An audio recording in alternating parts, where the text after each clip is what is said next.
በምህረት እጅ መች ሆኖ ባፌ ምህረት የረዳኝ ለኔ ምህረት የረዳኝ ምህረት የረዳኝ ነኝ ምህረት የረዳኝ ምህረት የረዳኝ ምህረት የረዳኝ ነኝ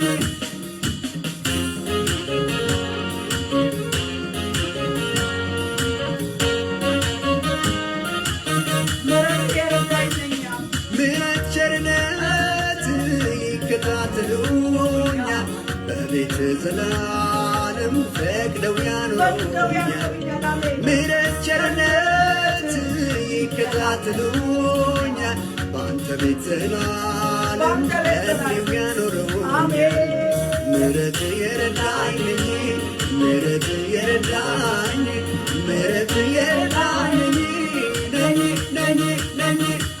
ምህረት የረዳኝ ምህረት የረዳኝ ምህረት የረዳኝ ነኝ የእግዚአብሔር ምህረት የረዳችሁ ምህረቱ ያቆማችሁ ቸርነት ምህረት የተከታተላችሁ በእግዚአብሔር ክብር ስትወጡች እግዚአብሔር የረዳን ኖሮ ማነው በምህረት ደስ የሚለኝ ከፊት ጋር ደስታ ስላደረገኝ ምህረት የረዳኝ ምህረት የረዳኝ ምህረት የረዳኝ ነኝ ምህረት የረዳኝ ምህረት የረዳኝ ምህረት የረዳኝ ነኝ ምመካበት ምን አለኝ ምሕረት ነው ያኖረኝ ምመካበት ምን አለኝ ፍቅር ነው ያኖረኝ ምመካበት ምን አለኝ ምሕረት ነው ያኖረኝ ምመካበት ምን አለኝ ፍቅር ነው ያኖረኝ ምሕረት የረዳኝ ምሕረት የረዳኝ ምሕረት የረዳኝ ነኝ ምህረት የረዳኝ ምህረት የረዳኝ ምህረት የረዳኝ ነኝ ሃሌሉያ ምህረት የረዳኝ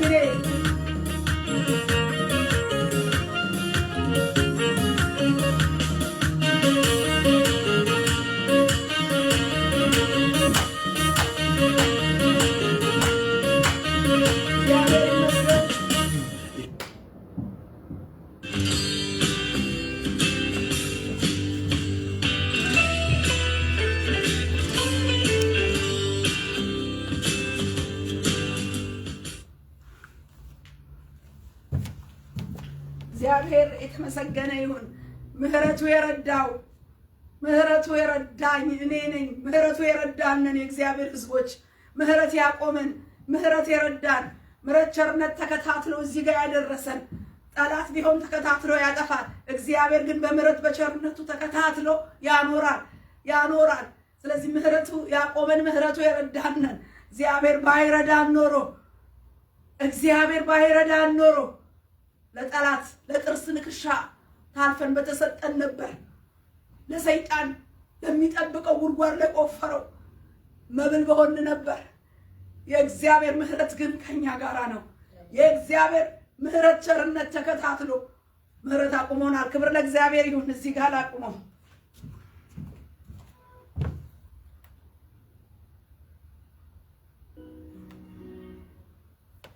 እዚህ ጋር አቁመዋለሁ። ጌታ ይመስገን። ክብር ለእግዚአብሔር ይሁን።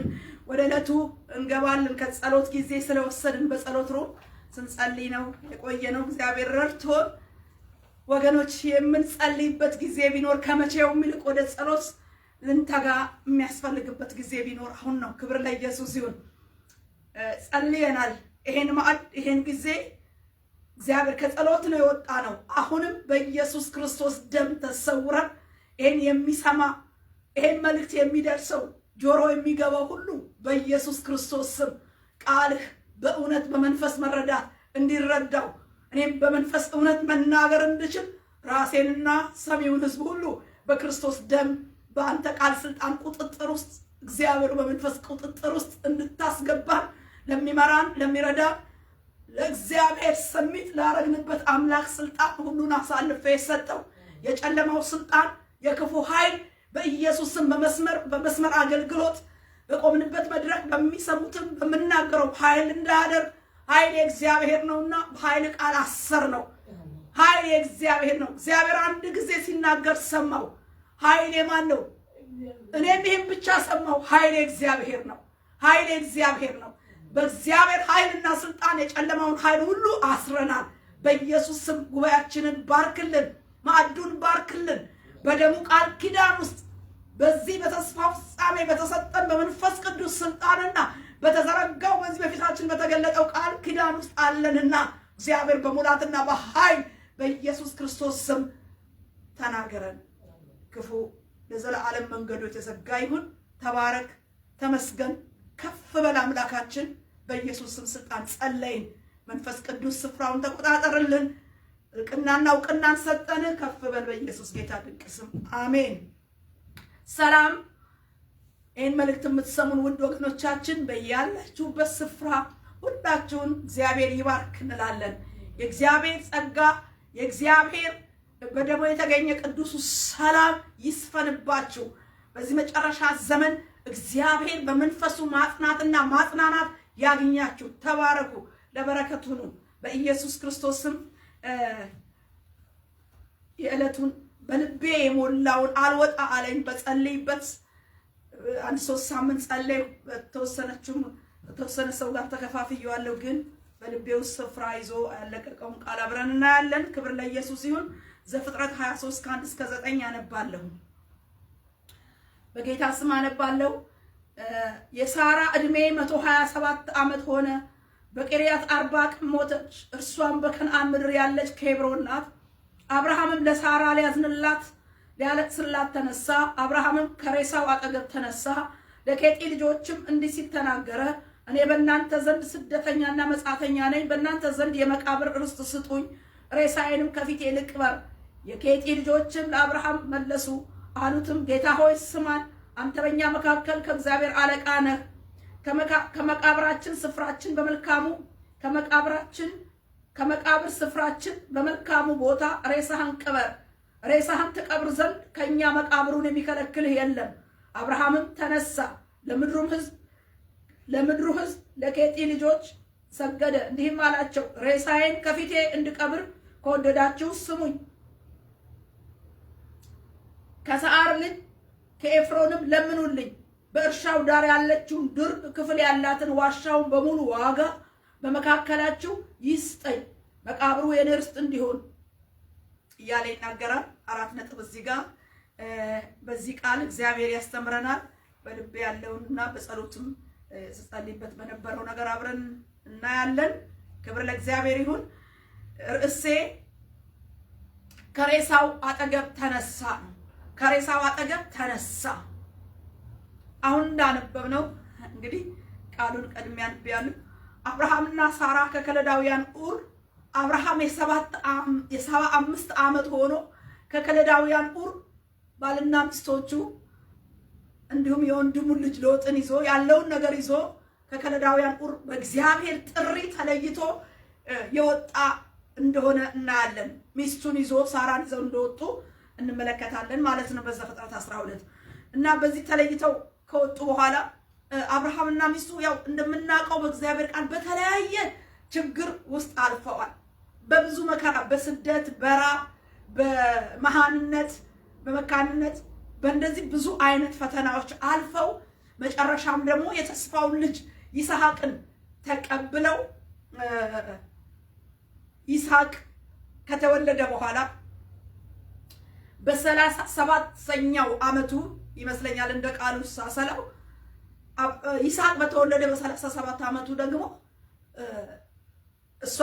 እሷም ደግሞ 127 ዓመት በሆናት ጊዜ እንደ ሞተች ይናገራል ማለት ነው።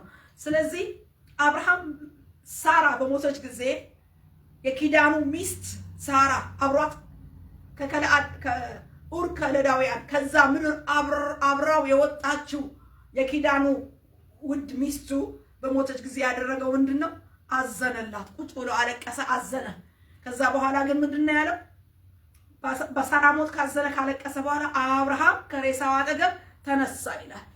ቁጥር 2 ላይ አብርሃም ከሬሳው አጠገብ ተነሳ ይላል። ተነሳ፣ ርዕሴ ከሬሳው አጠገብ ተነሳ ነው። በቃ ተነሳ። ከዛስ ሬሳዬን ከፊቴ ልቅበር እባክህ፣ መጻተኛና ስደተኛ ነውና ሬሳዬን የምቀብርበት ስፍራ ስጡኝ ብሎ ያገሩ ሰዎች ሲነግራቸው፣ እንዳውም የአንዱን ሰው እርሻ ከሰዓር ልጅ ከኤፍሮንም ለምኑልኝ ብሎ እርሻ ሲጠይቅ ስፍራ ሲጠይቅ እናያለን። እና ለስፍራውም ደግሞ የ400 ሰቅል ብር ዋጋ መዝኖ በዋጋ ስፍራውን ገዝቶ ሚስቱን ሲቀብር እንመለከታለን በዋጋ። እና እዚህ ጋር ከአብርሃም የማየውን ነገር መነሻ ያደረኩት ምንድነው? እግዚአብሔር በውስጥ ያስቀመጠውና ስጸልይበት የነበረው ነገር የአብርሃም ኪዳን፣ የአብርሃም የጋብቻ ኪዳኑ በሳራ ሞት ፈረሰ። ኦልሬዲ ፈረሰ። በቃ ሳራን የወዳት የነበረችው ያችን ሳራ ልክ ስትሞት ነፍሷ በውስጧ የለችምና ወዲያውኑ ሬሳ ነው ያላት። ከሬሳው አጠገብ ምን ሆነ? ተነሳ። ሳራ አላላትም። ሳራ ሞተች አሉ። ከሬሳው ነው በቃ ከሬሳው አጠገብ ተነሳ። ከዛስ በኋላ ሬሳዬን ልቅበር፣ ስፍራ ስጡኝ፣ ስፍራውንም ልግዛ እያለ ነው የምናየውና መጨረሻም ስፍራውን ገዝቶ ሲቀብራት እንመለከታለን። ቃሉ እንደሚናገረው በኬጢ ልጆች ፊት የነገረውን 400 ሰቅል መያዣ ለኤፍሮን ሰጥ፣ ብሩን ለመሸጫ መለወጫ የሚተላለፍ ነበር ይላል። በመጨረሻ በከነዓን ምድር ባለው እርሻ ባለ ድርብ ክፍል በሆነው ዋሻ ውስጥ አብርሃም ሚስቱን ሳራ ቀበረ። በቃ ቀበረ ይላል። እግዚአብሔር ይመስገን። ስለዚህ የአብርሃም ጋብቻ በሳራ ሞት ምን ሆኗል? ኪዳኑ ፈርሷል። ሳራ ከሞተች በኋላ በቃ ከሬሳው አጠገብ ተነሳ። ሬሳዬን ልቅበር። ለምን? ነፍስ የላትም፣ ህይወት የላትም። ኦልሬዲ ሙትና ሬሳ ነች። ከዛ በኋላ እሷ ምንድነው መሆን ያለባት? ተከንፋ ተገንዛ መቀበር ነው ያለባት። በዋጋ በተገዛ እርሻ የመቃብር ስፍራ ስትቀበር እንመለከታለን። ስለዚህ የአብርሃም የጋብቻው ኪዳን ሞት አፈረሰው። ኦልሬዲ አብርሃም የትዳር ጋብቻው ፈረሰ። በምን? በሞት ፈረሰ። በሳራ ሞት ፈረሰ። ከፈረሰ በኋላ ደግሞ ከሬሳው ጋር ቁጭ አላለም። ሬሳውን ምን አድርጎ አውጥቶ በገንዘብ ገዝቶ ስፍራውን ቀብሯል። እንዳየ ነው ሐዋርያው ጳውሎስ ስለ ሕግ ሲናገር ሕግን አያይዞ ከሕግ ጋር ሲናገር ሮሜ 7 ላይ እንደዚህ ይላል። ሮሜ 7 ላይ እሱ ከሕግ ጋር አያይዞ ስለ ሞት ይናገራል። ሕግና ሞት እንዴት አርጎ እንደሚፈታና እንደሚለይ ሲናገር እንደዚህ ይላል። ወንድሞች ሆይ ሕግን ለሚያውቁ እናገራለሁና ሰው ባለበት ዘመን ሁሉ ሕግ እንዲገዛው አታውቁምን? ያገባች ሴት ባሏ በሕይወት ሲኖር ከሱ ጋር በሕግ ታስራለችና ባሏ ቢሞት ግን ስለ ባል ከሆነው ሕግ ተፈታለች። ስለዚህ ባሏ በሕይወት ስለሌለ የለም። ባሏ በሕይወት ሳለ ለሌላ ወንድ ብትሆን አመንዝራ ትባላለች። ባሏ ቢሞት ግን ከሕጉ አርነት ወጥታለችና ለሌላ ወንድ ብትሆን አመንዝራ አይደለችም እያለ ይናገራል። ስለዚህ ያገባች ሴት ባሏ በሕይወት ባለበት ዘመን ሁሉ ሕግ እንዲገዛት አታውቁምን? በሕይወት ባለበት ዘመን ሁሉ ያ ሕግ ምን ይላታል? ይገዛታል። በቃ ለሌላ መሆን አትችልም።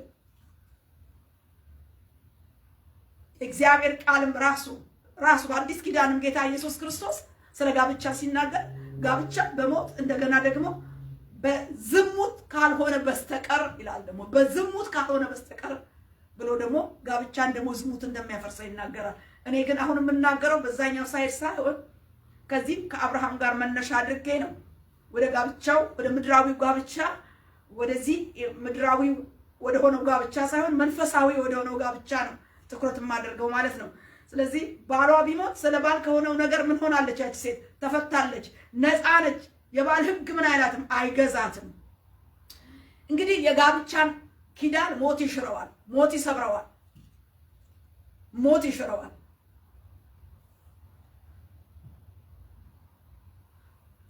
የጋብቻን ኪዳን ሞት የሳራ ሞት ስላፈረሰው አብርሃም ከሬሳው አጠገብ ተነሳ። ኦልሬዲ ሞታለች።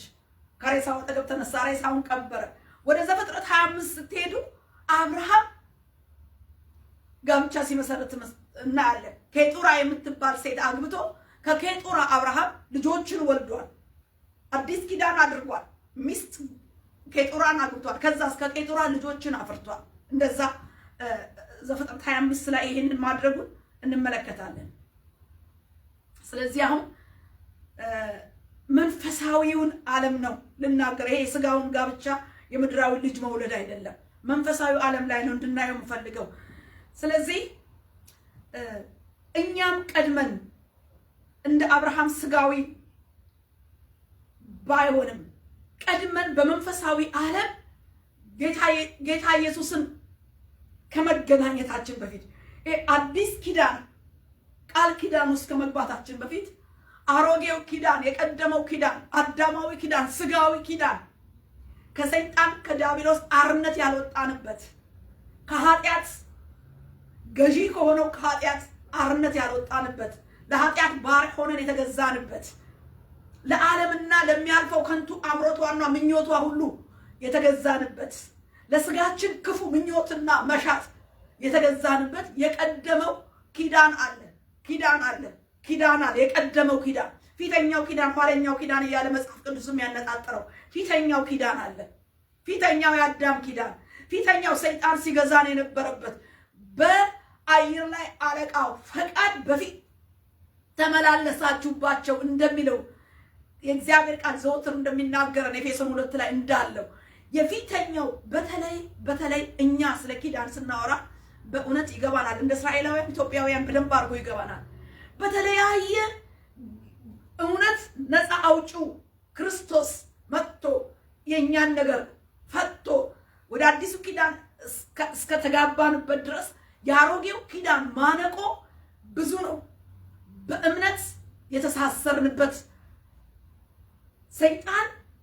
ሰይጣን ዲያብሎስ በኪዳኑ በልዩ ልዩ በደም የሆነ ኪዳን፣ በቃል የሆነ ኪዳን፣ በባህል በሆነ ኪዳን፣ በአምልኮት መልክ ባለው አምልኮት ባለው ስግደቱ ግን ትክክለኛ ለእግዚአብሔር ባልሆነ ጣዖታዊ ኪዳን ማለት ነው።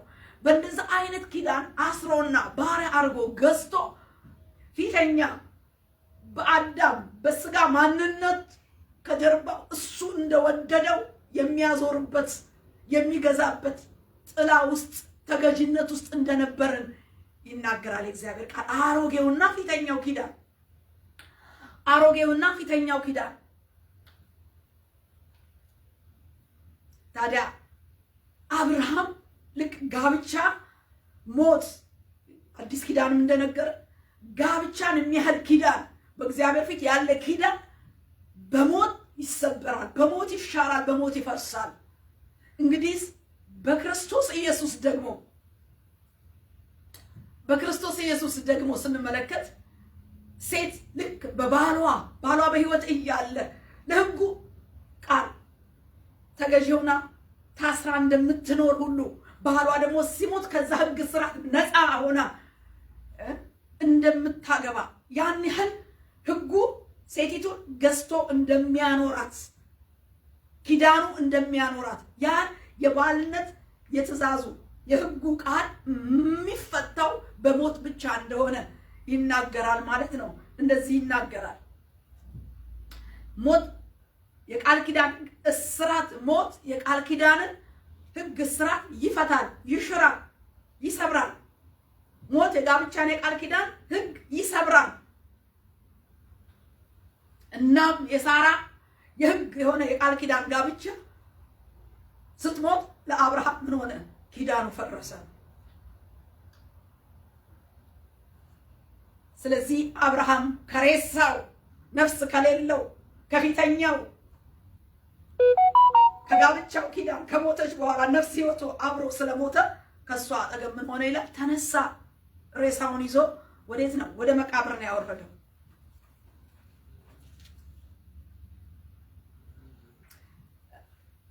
ሮሜ 6 እንዲህ ይላል።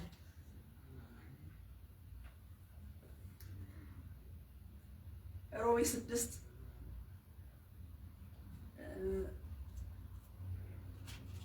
በደንብ አርጎስ የክርስቶስን ሞት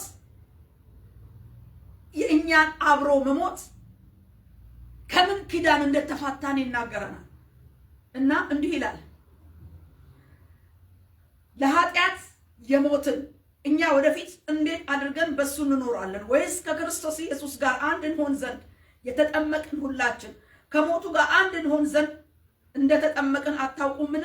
እንግዲህ ክርስቶስ በአብ ክብር ከሙታን እንደተነሳ እንዲሁ እኛም በአዲስ ሕይወት እንድንመላለስ ከሞቱ ጋር አንድ እንሆን ዘንድ በጥምቀት ከሱ ጋር ተቀበርን። ሞቱን በሚመስል ሞት ከሱ ጋር ከተባበርን ትንሣኤውን ደግሞ በሚመስል ትንሣኤ ደግሞ ከሱ ጋር እንተባበራለን። ከእንግዲህስ ወዲያ ለኃጢአት እንዳንገዛ የኃጢአት ሥጋ ይሻር ዘንድ አሮጌው ሰዋችን ከእሱ ጋር እንደተሰቀለ እናውቃለን። የሞተስ ከኃጢአቱ ጸድቋልና ያለ ይናገራል።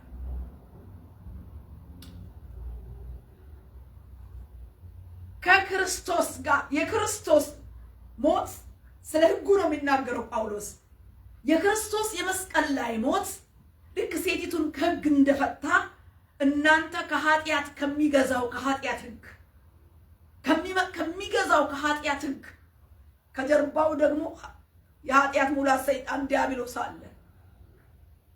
ከእንደዚህ አይነት ሕግ የምትፈታው የምትድነው ኪዳኑ የሚፈርሰው በክርስቶስ ሞትና አንተም ክርስቶስን አምነህ በመስቀል ሞቱ አብረህ በእምነት እንደ ሞትክ ክርስቶስ ስለ ኃጢአታችን በሞተበት መስቀል ክርስቶስን በምናምንበት እምነት ውስጥ ያ የተገዛንበት ኃጢአት የተገዛ አሮጌው ሰዋችን ክርስቶስ እሱን ተሸክሞ በመስቀል ላይ በጠረቀው ጊዜ በሰቀለው ጊዜ ያ የኛም ሞት ከክርስቶስ ጋር አብረን ሞተናልና የኃጢአት ሕግ በክርስቶስ ሞትና እኛንም አብሮ በሞትንበት በዛ በእምነት በመንፈስ ቅዱስ ከሞቱ ጋር በመንፈስ ቅዱስ ከትንሣኤው ጋር በተባበርንበት አምነን በመንፈስ ቅዱስ ጥምቀትን ባገኘንበት ጊዜ ያን ጊዜ የኃጢአት ሕግ አንተን የሚገዛ የኃጢአት ሕግ ከሕግ በታች የሆንክበት ሕግ ባሪያ አርጎ ከሕግ በታች አርጎ የገዛ ኃጢአት ሕግ ምን ይሆናል? ይሞታል፣ ይፈርሳል። በክርስቶስ ሞት ተገዢ ያደረገህ ለኃጢአት ተገዢ ያደረገህ ያ በውስጥህ የሚሰራው ኃጢአት በሕግ ነው የሚሰራው። ሕግ ደግሞ ምንድን ነው ብለን ስንል ሕጉ በራሱ ጻድቅ ነው፣ ቅዱስ ነው። ሕጉ ኃጢአት የለበትም። ግን ሕጉ ኃጢአትን ያሳውቃል። ሕጉ ኃጢአት ነው ብሎ አትመኝ፣ አትስረቅ፣ አታመንዝር፣ ያንተ ያልሆነውን አትመኝ ይላል፣ ያሳያል። ሕግ ጠቃሚነቱ ጠቋሚ ስለሆነ ነው። የሕግ ጠቃሚነት ጠቋሚ ነው። ምንን ይጠቁማል? ኃጢአትን ነው። ኃጢአት ነው አታድርግ ነው። ላለማድረግ ግን የሚሰጠው ኃይል የለም። ኃጢአትን ላለማድረግ የሚሰጠው ጸጋ የለም። አታድርግ ብሎ ብታደርግ ሕግ ራሱ ለፍርድና ለሞት ይሰጣል። ለፍርድና ለሞት ራሱ ይሰጣል። ሕግ ከሕግ በታች ነህ። ሕጉ አንተ ጸጋ ሰጥቶ ኃጢአት እንዳታደርግ አይረዳንም። ስለዚህ ይህ ኃጢአት እንድናደርግ የሚያደርገው ኃጢአቱ ሕጉ ጠቁሞ ኃጢአት እንደሆነ አሳይቶናልና አውቀነዋልና ኃጢአትን ለይተናልና ሕግ ከመኖሩ በፊት ሕግ ኃጢአትን ከማሳወቁ በፊት ህሊና ሕግ ነበር። ለሰው ሁሉ ህሊናው ሕጉ ነው። በህሊና ይፈረድበታል። ሕግ ባልነበረ ጊዜ ህሊና ሕግ ነበረ።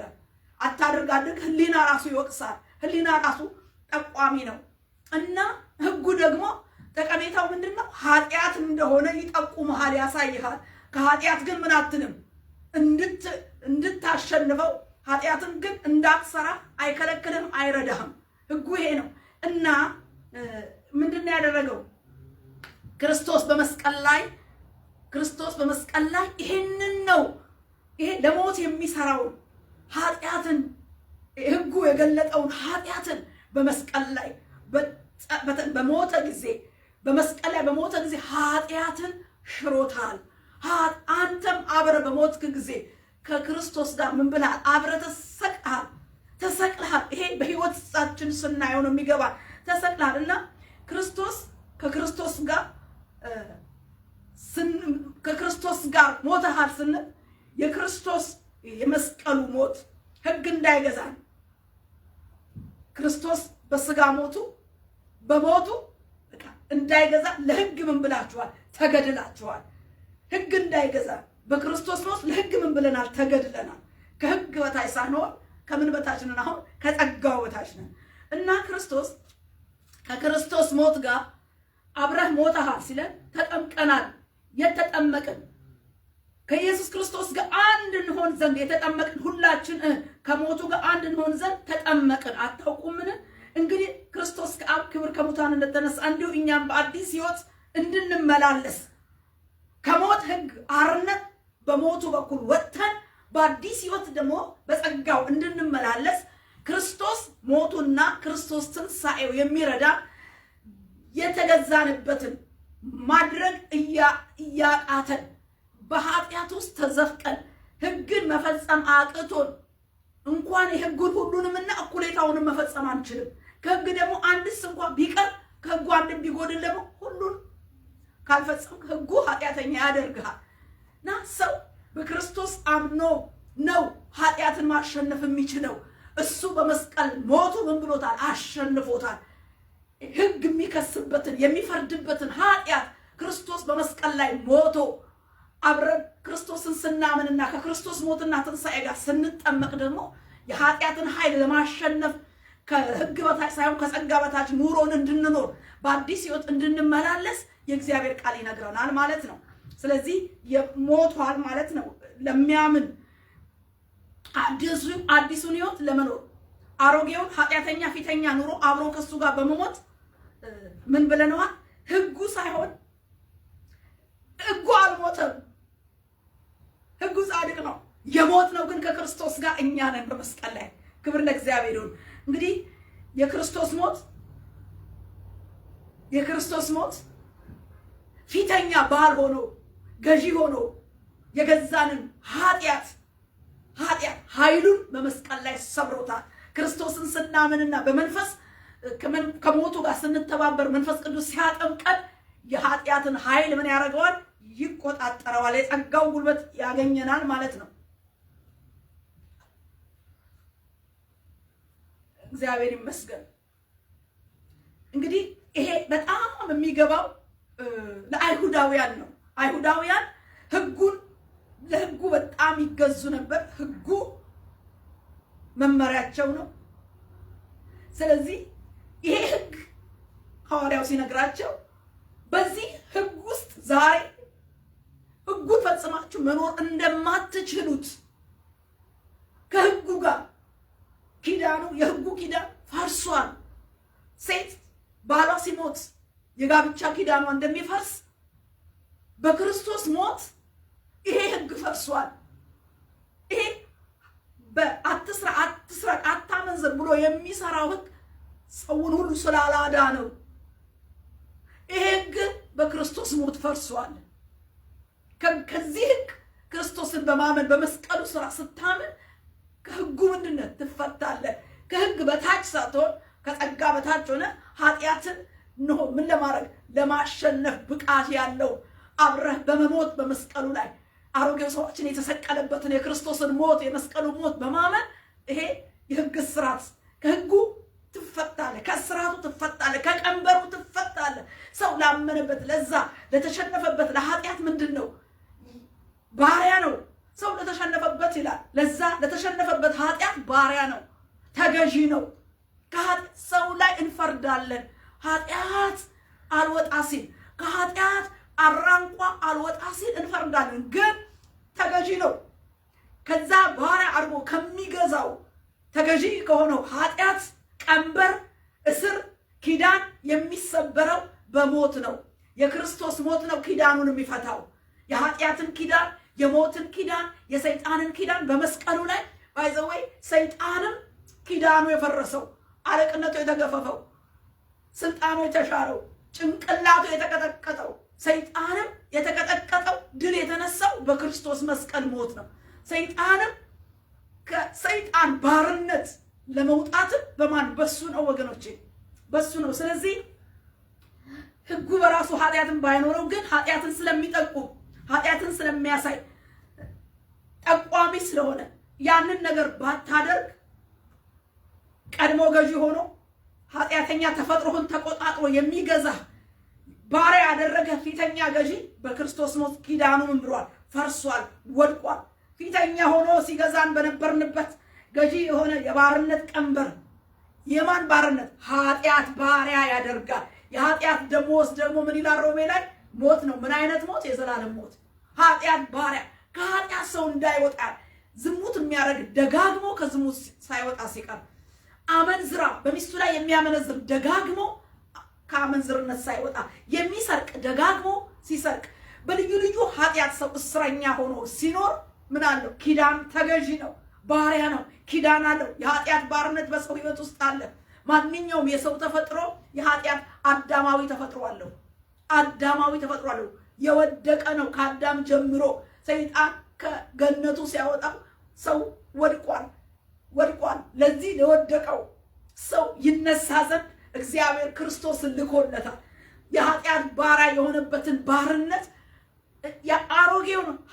አሮጌውን ይሄንን ከእንግዲህ ወዲህ ለኃጢአት እንዳንገዛ የኃጢአት ስጋ ይሻር ዘንድ አሮጌው ሰዋችን ከሱ ጋር እንደተሰቀለ እናውቃለን። ይሄ አሮጌው ሰዋችን ይሄ ፊተኛው አዳም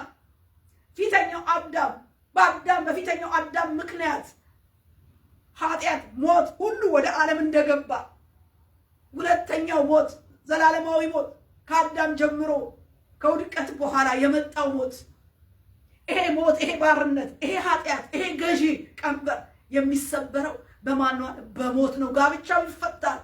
ኃጢአት አጋብቶ ኃጢአት ኪዳን ገብቶ ባሪያ አድርጎ አግብቶ ሰውን እንደ ሚስት እንደ ባል አግብቶ ኃጢአት ባሪያ አድርጎ የሚገዛበት ሰው ከኃጢአት ሰው ከሱሰኝነት ሰው ከብዙ ልዩ ልዩ ኃጢአት የማይወጣበት ምክንያቱ ምንድን ነው?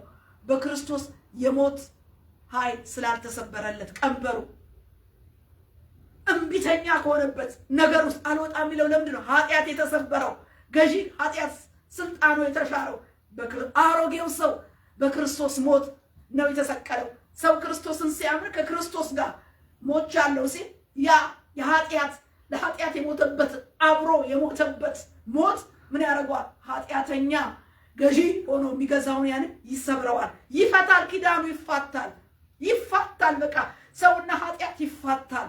ኪዳኑ በምን ተሰብሯል? በክርስቶስ ሞት ተሰብሯል። አሮጌው ሰዋችን በክርስቶስ ሞት በመስቀል ላይ ተጠርቋል፣ ተወግዷል። ዕዳችን በዛ በክርስቶስ ሞት በመስቀል ላይ ኃጢአተኛ የሆነበት ዕዳ ሁሉ ተደምስሷል። ዕዳችን ለሞት የሆነው ዕዳችን ለትውልድ የሚሸጋገረው ዕዳችን ሞት ያለበት የኃጢአት ዕዳ ሁሉ በክርስቶስ ሞት ዕዳችን ተደመሰሰ ይላል። በመስቀል ላይ ጠርቆ አስወግዶታል ይላል ቆላስይስ ላይ ተወግዷል። ይሄ በክርስቶስ ሞት ነው። በሞት የሚፈታ ነው። በሞት የሚሻር ነው። ኃጢአት በሰው ልጆች ውስጥ ይሰለጥናል። በብዙ እናየዋለን። እግዚአብሔር ይመስገን። ስለዚህ እንደዛ ያደርጋል ወገኖቼ። ከባድ ነው። በልዩ ልዩ መንገድ ሰይጣን ከመወለድ ጀምሮ ቃል ኪዳን ያደርጋል፣ ያጸናል። ከልደት ጀምሮ ሁለተኛ የኃጢአት ብቻ ሳይሆን ሰይጣንን ደግሞ ስንመለከት አንዳንድ ከልደት አሳቅፉ የሚባል አለ። ሲወለድ ልጁ ቃል ገብቶ ነውና ሕፃን ሲወለድ ሄዳችሁ ምን ብለን አሳቅፉት። አንዳንድ ባህልና አንዳንድ ህብረተሰብ አይታችሁ ከሆነ ልጅ ሲወለድ የሚመረቅበት ቦታ አለ። ልጁ ሄዶ ታቅፎ ይመረቃል፣ ቱፍታ ይደረግበታል። እንደውም አንዳንዱ ስም መንፈሱ ያወጣለትን ስም ይዞ ነው ስሙ እንኳን ሲወጣለት። እንደዚህ አይነት በባህል የተሳሰረ ሰይጣን ከመወለድ ከልደት ጀምሮ በልዩ ልዩ ምክንያት ሰው ሳያውቀው ልጁን ወልዶ አሳቅፎ ቱፍታ ብሎ በዚህ አይነት ኪዳን ልጁን ኪዳን ውስጥ ሲያስገባው በዩቲዩብ ላይ አይታችኋል። ከልጅነት ጀምረው ታልፈው የተሰጡ ሰዎች ኪዳን ለሰይጣን ኪዳን የገቡ ዘመናቸው በጨለማና በእስራት ውስጥ ሆኖ እንደውም ለሰይጣን አገልጋይ ሆነው ተለይተው የሚኖሩ ብዙ ሰዎች አሉ። በእንደዚህ አይነት ህይወት ውስጥ ጌታ እንደኚህ አይነቱን ሰዎች ደርሶ ከእስራት ፈቷቸው ሲናገሩ ታሪኩ ብዙ ነው፣ እዛ ውስጥ አልገባም። ስለዚህ በአንድም በሌላ ምን አለ? ኪዳን ከመንፈስ ጋር ይጋባሉ። ሰው ሲወለድ ኪዳን ያደርጋል። ሳያቅም ሲያቅም ኪዳን ይኖረዋል። አምልኮት ይኖረዋል። ደባል ጣዖት ኪዳን ይኖረዋል። ልዩ ምልክት ይደረግለታል። ያድጋል። ግን ይህ ሰይጣናዊ ኪዳን አብሮት ያድጋል። አምልኮተ ኪዳኑ አብሮት ያድጋል። እንደዚህ አይነት የሰይጣን የሆነ ቀንበር፣ የሰይጣን የሆነ አጋንንታዊ ቀንበርና ኪዳን ይዞ ዛር፣ ውቃቢ፣ ጨሌ፣ ቆሌ የሚባል ቤተሰባዊ የሆነ ከቤት ወደ ቤተሰብ የሚሸጋገር በዚህ በኩል አምላክ አለን፣ በዚህ በኩል ደግሞ ይሄም የቤተሰብ አምላክ ነው ተብሎ አብሮ ይመለካል። መተት አለ፣ ድግምት አለ፣ ጥንቆላ አለ። የሰይጣን ስራዎች አብረው ተዳብለው መንፈሳዊ መልክ ይዘው ይሄዳሉ።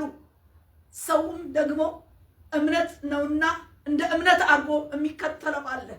እንደዚህ አይነት ሰይጣን በኪዳን አርጎ የሚይዘው እንደ አንዳንድ መናፍስቶች ሲጮሁ አጋንንት ሲወጣ በጉባኤ ጌታ ኢየሱስ ገስጾ ሲያወጣ የረጅም ዘመን ባሏ ነኝ፣ የረጅም ዘመን ሚስቱ ነኝ እያለ አለቅም ብሎ ሲገዳደር እግዚአብሔር መንፈስ ግን ገስጾ ያወጣዋል።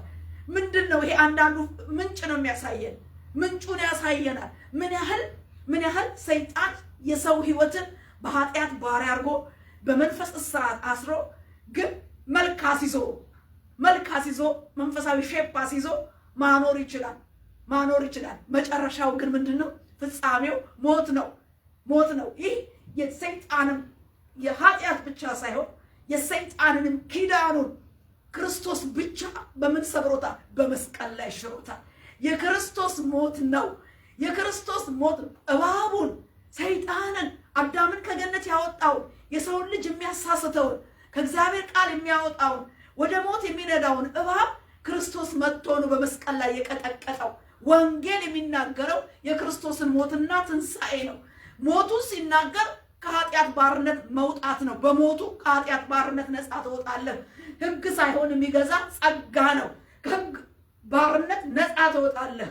ከዛስ በኋላ በጸጋው ቃል ኪዳን ጸጋ እየደገፈ እግዚአብሔራዊ ጸጋ ኃይል እየሰጠ በግዳጅ ሳይሆን ፍቅሩን በውስጥ በመንፈስ ቅዱስ እያፈሰሰ ትኖራለህ። እግዚአብሔርን እየፈራ ኃጢአትን እንድትጠላ እያደረገ እንድትለማመደው ሳይሆን እንድትጠላው እያደረገ እንዳትወድቅ ደግሞ ጸጋ ከጸጋ በታች ነህና ጸጋው እየደገፈ እያነሳ ትኖራለህ። ለምን? የኃጢአት ኪዳን በክርስቶስ ሞት ስለፈረሰ።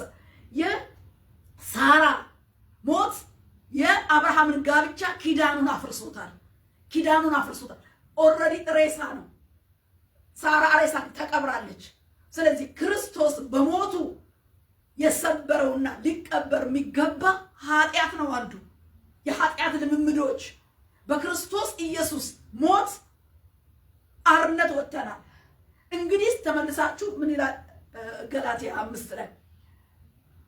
ከእንግዲህ ማን ነው አዚም ያደረገባችሁ? እንደዚህ ይልና በክርስቶስ አርነት ወጥታችኋል። ደግማችሁ ግን በቀንበር አትያዙ፣ በባርነት አትያዙ። ነፃ የወጣችሁ እናንተ በክርስቶስ ሞት ከሰይጣን የተፋታችሁ ከኃጢአት ቀንበር ነፃ የወጣችሁ። ሰው ከኃጢአት ቀንበር ነፃ የሚወጣው ያንን ኃጢአት የሰበረው ሞቱ ነው። የክርስቶስ ሞት ነው። የአብርሃም ጋብቻ የተፈታው በሳራ ሞት ነው።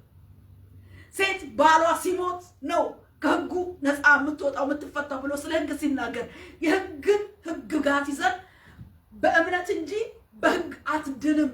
ህግን በመጠበቅ የሚድን የለም። ህግ አያድንም። ህግ ግን ምን ያደርጋል? ጠቋሚ ነው። ጠቀሜታው ይጠቁማል፣ ጠቋሚ ነው። ግን ይፈርድባል። ህግ ፍርድ አለው። ህግ ሞት አለው። ስለዚህ ህግን በመጠበቅ አትድንም። የህግ ስራ አክትሟል። ህግ ልክ በክርስቶስ ሞት ተሽሯል። ነፃ የምትወጣው ክርስቶስ ነው። ይህንን በሕግ እየተጠቀመ ኃጢአት በአንተ ላይ ቤት አይስራብህ። ኃጢአት በክርስቶስ ሞት በመስቀሉ ላይ ምን ብሏል? ኪዳኑ ተሰብሯል፣ ኪዳኑ ተሽሯል። አብረህ አንተ ከክርስቶስ ጋር አሮጌውን ሰው ስታምን ትሰቅለዋለህ። የምትቀበለው ያኔ ጸጋ ነው፣ ኃጢአትን የሚያሸንፍ። ለዚህ ነው ጴንጤዎች ጥንት በቀደመውና በፊተኛው ኪዳን ሲኖሩ አመንዝራ ሊሆን ይችላል፣ ሌባ ሊሆን ይችላል፣ ነፍሰ ገዳይ ሊሆን ይችላል። ክርስቶስን ሲያገኝ ያ የኃጢአት ቀንበር በክርስቶስ ሞት በመስቀሉ ላይ ስለተሰበረለት የፊተኛውም ኃጢአት ምህረት ስለከደነለት ሰውየው ምን ይሆናል? ዕለት ዕለት የእግዚአብሔር ጸጋ እየተሞላ ከኃጢአት ይላቀቃል፣ ይፋታል። አስገድዶ የሚገዛው የኃጢአት ኃይል አይኖርም። ለምን? ጸጋው ይዞታል። የክርስቶስ ሞት የኃጢአትን ሕግና ኪዳን አፍርሶታል። ክብር ለእግዚአብሔር ይሁን። የሰይጣን የዲያብሎስንም እንደዚሁ እና የሰይጣን የልዩ ልዩ ከመወለድ ጀምሮ ከስም መጥራት ጀምሮ ቤተሰብ ከሚያስረክብህ አምልኮተ መልክ ካለው ከጣዖት ኪዳን ጋር ከጣዖት አምልኮት ጋር አብሮ ያለ እግዚአብሔርን የማያመልክ በተለያዩ ስዕላት በተለያዩ ልዩ ልዩ ብዙ አይነት የሃይማኖት ቤቶች አሉ። ብዙ አይነት ምን ያላቸው ሕግና ሕግጋት ያላቸው የራሳቸው ሕግ አለ። በቃ የየቤተ ሃይማኖትን ስታዩ የራሱ ሕግ አለ። ሕግና መመሪያው ግን እንደ እግዚአብሔር ቃል የኃጢአትን ሕግ፣ የሞትን ሕግ፣ የሰይጣንን የዲያብሎስን ራስና ስልጣን ክርስቶስ በሞቱ በሰቀለበት መንገድ ስታልፍ ያንን አሸናፊ ህይወት ትኖራለህ። አሮጌውን ሰው ከስራው ጋር ትገፈዋለህ። በመስቀሉ ላይ አብረህ በክርስቶስ ሞት ያንን አሮጌ ነገር ትሰቅል። ኃጢአት ባንተ ላይ አይሰራም። ከኃጢአት ኪዳን ከሰይጣን ኪዳን ትፋታለህ። ተፋተን እኮ ነው ከቀደሙ ባህሎች ከሆኑ ኪዳኖች ጋር ተፋተን ነው። ነገር ግን ከተፋታን በኋላ ወጥተናል ብለን ከሰይጣን ኪዳን አምልጠን ወጥተን ከኃጢአት ባርነት በክርስቶስ አሮጌው ሰው በተሰቀለበት በሞቱ በክርስቶስ ሕያው ቅዱስ ኃጢአት የሌለበትን ነፍሱን አፍስሶ በሞቱ ኪዳኑን ሰብሮ ነፃ ካወጣን በኋላ ግን ሬሳና ሙት ከሆነ ነገር ጋር ቅበረው እንጂ አብረኸው አትኑር ነው። ሬሳ ነው ያ ነገር፣ ሬሳ ነው ያ ነገር፣ ሙት ነው። ኦልሬዲ ሳራ ህይወት የላትም፣ ሞታለች። ለአብርሃም አጠቅመው። ስለዚህ እሷን መቅበርና አዲስ ኪዳን አርጎ ማንን አግብቷል? ኬጡራን አግብቷል። ወገኖች አሮጌው ማንነት አሮጌው ሰው አዳም ኃጢአት ከሰይጣን ጋር ያለን ኪዳን የጣዖት ኪዳን በክርስቶስ ኢየሱስ ያላመንበት የምንሄድባቸው መንገዶች ኪዳን አላቸው። በየቤቱ በየቤተሰቡ በየቤተ እምነቱ ይለያይ እንጂ ኪዳን አምልኮተ ኪዳን አላቸው። ያንን እግዚአብሔር ሰብሮ ወደ ጌታ ስንመጣ ያ የሚሰበረው እንዳልኳችሁ በክርስቶስ ሞት ነው። በክርስቶስ ሞት ኪዳን ጋብቻ ይፈርሳል። ከሰይጣን ጋር የተጋባናቸው ውሎችና ቃል ኪዳኖች ብዙ የሚመለክና የሚገበርለት ምን አለው? ስለት አለው። ቀይ ዶሮ፣ ነጭ ዶሮ የሚል የተለያዩ አልባሳት የሚል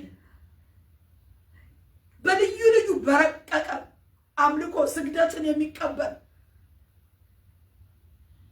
ሰይጣን ከሰማይ ስለወረደ ሰማይን ኮፒ አድርጎ ነው ወደ ምድር የወረደው። ስለዚህ በሰማይ ስርዓታዊ ኪዳን ይዞ ሰዎችን ባሪያ አድርጎ በመግዛት ወደ ዘላለም ሞት ሊያወርድ ራሱ የተፈረደበት ስለሆነ በዚህ አይነት ፍርድ ሊያወርድ ነው የሚፈልገው። ወገኔ እንግዲህ አንደኛ የምናገርበት የአብርሃም ትዳር በሳራ ሞት የጋብቻው ኪዳን ፈርሷል። አዲስ ኑሮ መስርቷል በክርስቶስ። ይችም ደግሞ የተገባች ሴት ባሏ ሲሞት ከሕጉ እስራት ምንድነች? ተፈታለች፣ ነፃ ነች። እኛም ዛሬ ከክርስቶስ በፊት የነበረን የቀድሞ ገዢ የነበረው የሰይጣን ገዢ የነበረው እንደ ባል ገዢ የነበረው ኃጢአት በሰዎች ሕይወት ገዢ ሆኖ ይገዛል። ወገኖች ኃጢአት ይገዛል ሰውን። በቃ የፈለገውን ኮንትሮል አድርጎ እንደፈለገው ያሽከረክረዋል ኃጢአት። ሰይጣን በሰዎች ህይወት ፈቃድ አለው። ፈቃዱን ይገዛል። የአየር ላይ አለቃ ፈቃድ ተመላለሳችሁ የሚለው የሰዎችን ፈቃድ የሚገዛበት የዚህ ዓለም ገዢ የተባለው ሰይጣን የዚህን ዓለም ፈቃድ ይዞ እንዴት አርጎ እንደሚያሽከረክር እንዴት አርጎ ኪዳን ይዞ ባህሪ አርጎ ሐሳብን ይዞ ፈቃድን ይዞ እንደሚገዛ ነገር ግን አንድ ማሸነፊያ ብቸኛ በር አለ። አንድ በሞቱ አሸንፎን ካለው ሞት አሸንፎን ካለው ኃጢአት አሸንፎን ካለው ከሰይጣን ኪዳን የሚያፋታ ኪዳኑን በሞት የሰበረ ክርስቶስ አለ። ክርስቶስ አለ። በመስቀል ላይ የሞተው ጌታ ኪዳን ያፋታል። ሙት የሆነውን ያንን በሞቱ ከሻረ በኋላ ሬሳውን ግን ምን ይላል? ቅበረው። ደግሞ ወደዛ አትመለስ። ደግሞ ወደ ኋላ አትይ። ወደ ኋላሽ አትይ ነው የተባለችው። ሎጥ ከነሚስቱ ከነቤተሰቡ ሲወጣ ጠፊው ምድር ከሰዶም ሲወጣ የመውጣቱ የተሰጠው ያስመላጭ ቃሉ አንዱ ምንድነው? ወደ ኋላ አትይ፣ ሸሽተህ አምልጥ፣ ወደ ኋላ አትይ ነው በቃ። ስለዚህ ሰው በክርስቶስ ሞት አምልጦ ከጋብቻው ከቀድሞ ጋብቻ ከአሮጌው ኪዳን ከቀድሞ ጋብቻ ከተፋታ በኋላ ሙት ነፍስ ወደ ሌለው ሙት ወደ ሆነ ወደ ጣዖት አምልኮ ሙት ወደ ሆነ ወደ ኃጢአት ነገር ውስጥ ምን ሆነ የለበትም፣ መግባት የለበትም። የወጣህበትን ያንን ምን አድርገው? ቅበረው። ቅበረው ነው እኮ የሚለው አምላክህ እግዚአብሔር ሊያድንህ ድንቅን ነገር ሊያደርግልህ በሰፈር መካከል ያልፋልና ነውረኛ ነገር እንዳያይብህ ሰፈር የተቀደሰ ይሁን ይላል። ከዛ በፊት እንደው ቃሉን ካንተ የሚወጣውን ነገር ይላል ያ አይነ ምድርን ካንተ የሚወጣው ነገር ቆፍረህ ጉድጓድ ምሰህ ቅበረው ይላል። ቅበረው፣ ይሸጣል ካንተ የሚወጣው ያንን ነገር ቅበረው ይላል። በቃ ብዙ የምንቀብራቸው ነገሮች አሉ። ብዙ የሚቀብር ኦልሬዲ ከዓለም ተለይተናል። የዓለም እትብት ተበጥሶልናል። ኦልሬዲ ከሰይጣን ጋር ያለው ጋብቻና ግንኙነት ህብረት ምን ሆኗል? ተበጥሶልናል። ሞት ሽሮታ በሞት በደም ነው የተበጠሰው እትብቱ በደም ነው፣ በሞት ነው፣ በመስቀል ሞት ነው ኃጢአት ከኛ የፈረሰው ግድግዳው የህጉ እስር የተፈታልን የሰይጣን ህግ በሉት የህጉ የእግዚአብሔር የኃጢአት ህግ በሉት የተፈታልን በደም ነው፣ በክርስቶስ ሞት ነው። ስለዚህ በሞት ሴቲቱ እንደምትፈታ ባልየው ሲሞት በክርስቶስ ሞት ከኃጢአት እነሆ ህግ ተፈተናል። በእምነት እንጂ ህጉን ጠብቀን በህግ አይዳንም። በሞራሊቲ በተፈጥሮ ዝምተኛ ጨዋ ነው በመባል አይዳንም። የሚያድነው ይሄንን ኃጢአትን ይሄንን ደግሞ ዲያብሎስን ኪዳኑን የቀድሞውን ኪዳን ከሰይጣን ጋር ሰው በደም ቃል ኪዳን ያደርጋል። ሰው በአምልኮ ቃል ኪዳን ያደርጋል። ሰው በስለት በግብር ብዙ አይነት ኪዳኖች ያደርጋል። ለኪዳኑ ተገዥ ሆኖ ደግሞ ምን ያደርጋል? ግብር ያቀርብለታል። ግብሩን ቢያቆም ደግሞ ሰይጣን አይለቀው፣ ጧቅ ነው የሚያደርገው። ስለዚህ ከዚህ ለማምለጥ ገዳይ የሆነውን ዲያብሎስን ባትገብርለት፣ ባታደርግለት፣ ደም ባታፈስለት፣ የሚፈልገውን ባታደርግለት፣ ባትታዘዝለት የሚገለውን እሱ ክርስቶስ ተገሎ በሞቱ ምን ብሎታል? አሸንፎታል። ክብር ለኢየሱስ ይሁን። እና ከእንደዚህ አይነት የሰዎችን ህይወት በበላይነት እንደ ባል ወይም እንደ ገዢ ሆኖ በኪዳን በህግ የገዛውን ምን ያደርገዋል? ሞት ያፈርሰዋል።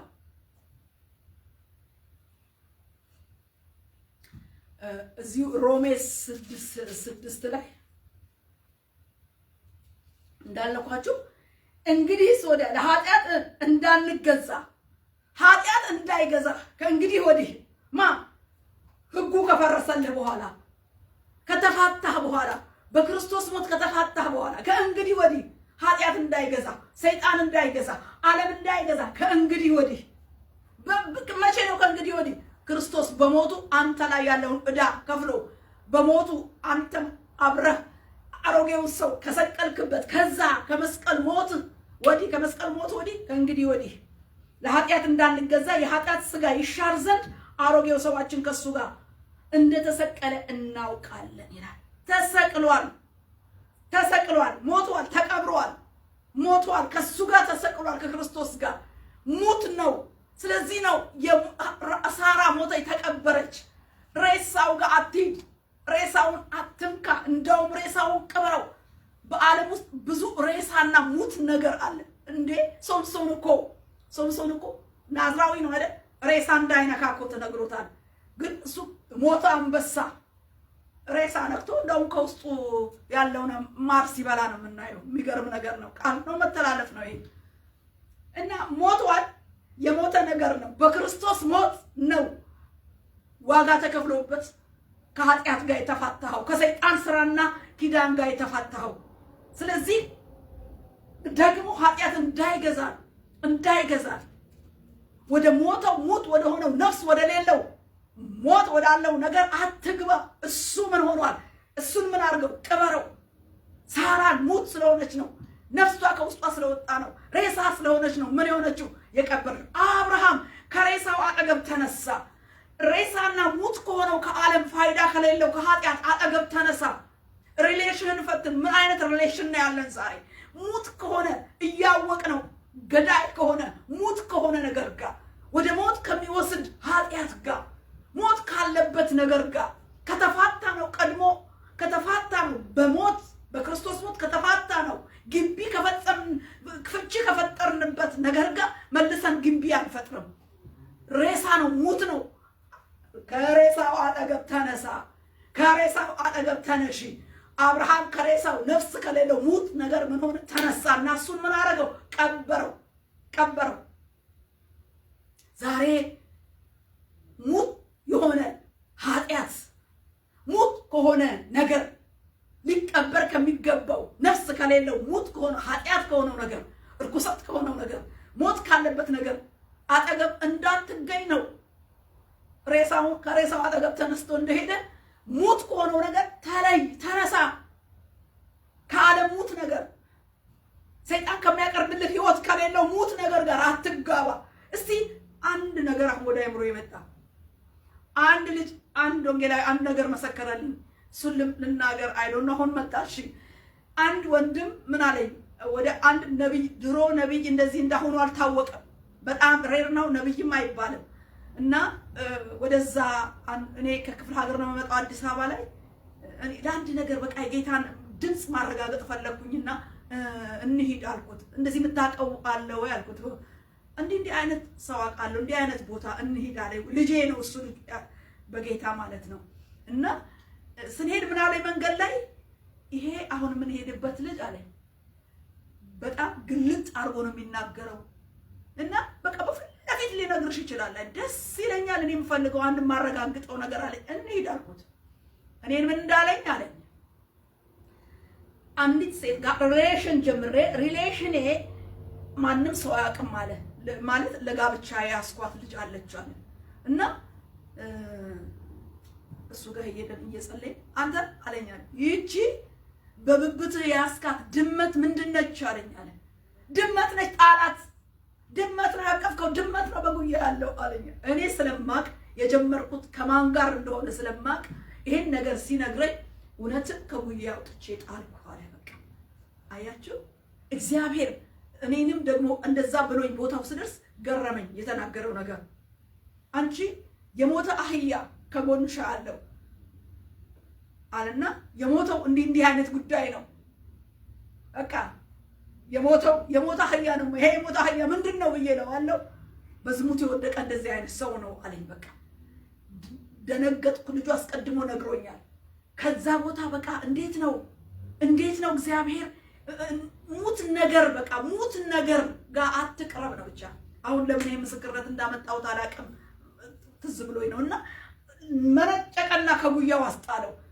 ሪሌሽኑ የነበረው ትክክል አልነበረምና ከመንገድ አስመለሰው። ወገኖቼ ዛሬ ስንፈትሽ ሪሌሽንሺፓችንን ስንፈትሽ የሚያምን ከማያምን ጋር ምን ህብረት አለው፣ ክርስቶስ ከቤልሆር ጋር ምን ግንኙነት አለው ስለሚል ክርስቶስ በሞቱ ቀንበር ሰብሮ ካወጣን በኋላ ከኃጢአት ካወጣን በኋላ በሞት በደም የተገኘውን ነፃነት ያንን ሕግ በሞት ሰብሮ አፋቶ አዲስ ህይወት ጀምረን አዲስ ኪዳን ይዘን በአዲስ ህይወት በአዲስ ኪዳን ኋለኛን ጥለን ፊተኛ የሆነውን ክርስቶስን ፊተኛ አድርገን የፊተኛውን ኪዳን ሰብረን የኋለኛውን ኪዳን ክርስቶስን በእኛ ላይ ሾመን ፊተኛ አድርገን ስንኖር በእግዚአብሔር ቃል እውነት ስንኖር ሙት ነገር አይፈቀድልንም።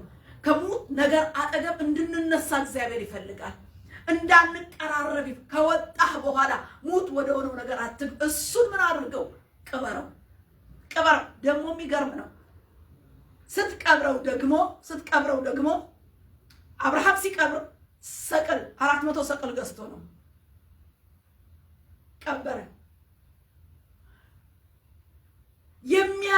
ወደሚያድነው ነገር ወደሚያድነው ህይወት ወዳለው ነገር ስትመጣ ሙቱን ነገር ለመቅበር ዋጋ ትከፍላለህ።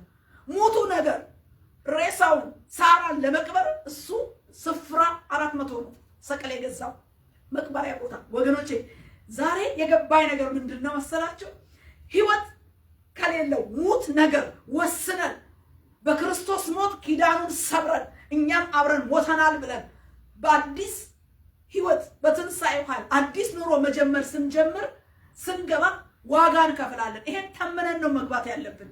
ዋጋ የሚያስከፍል በህብረተሰብ ዘንድ ልንጠላ እንችላለን። ምናልባት በቤተሰብ ልንወገዝ እንችላለን። ብዙ ነገር መግፋት ይጀምራል።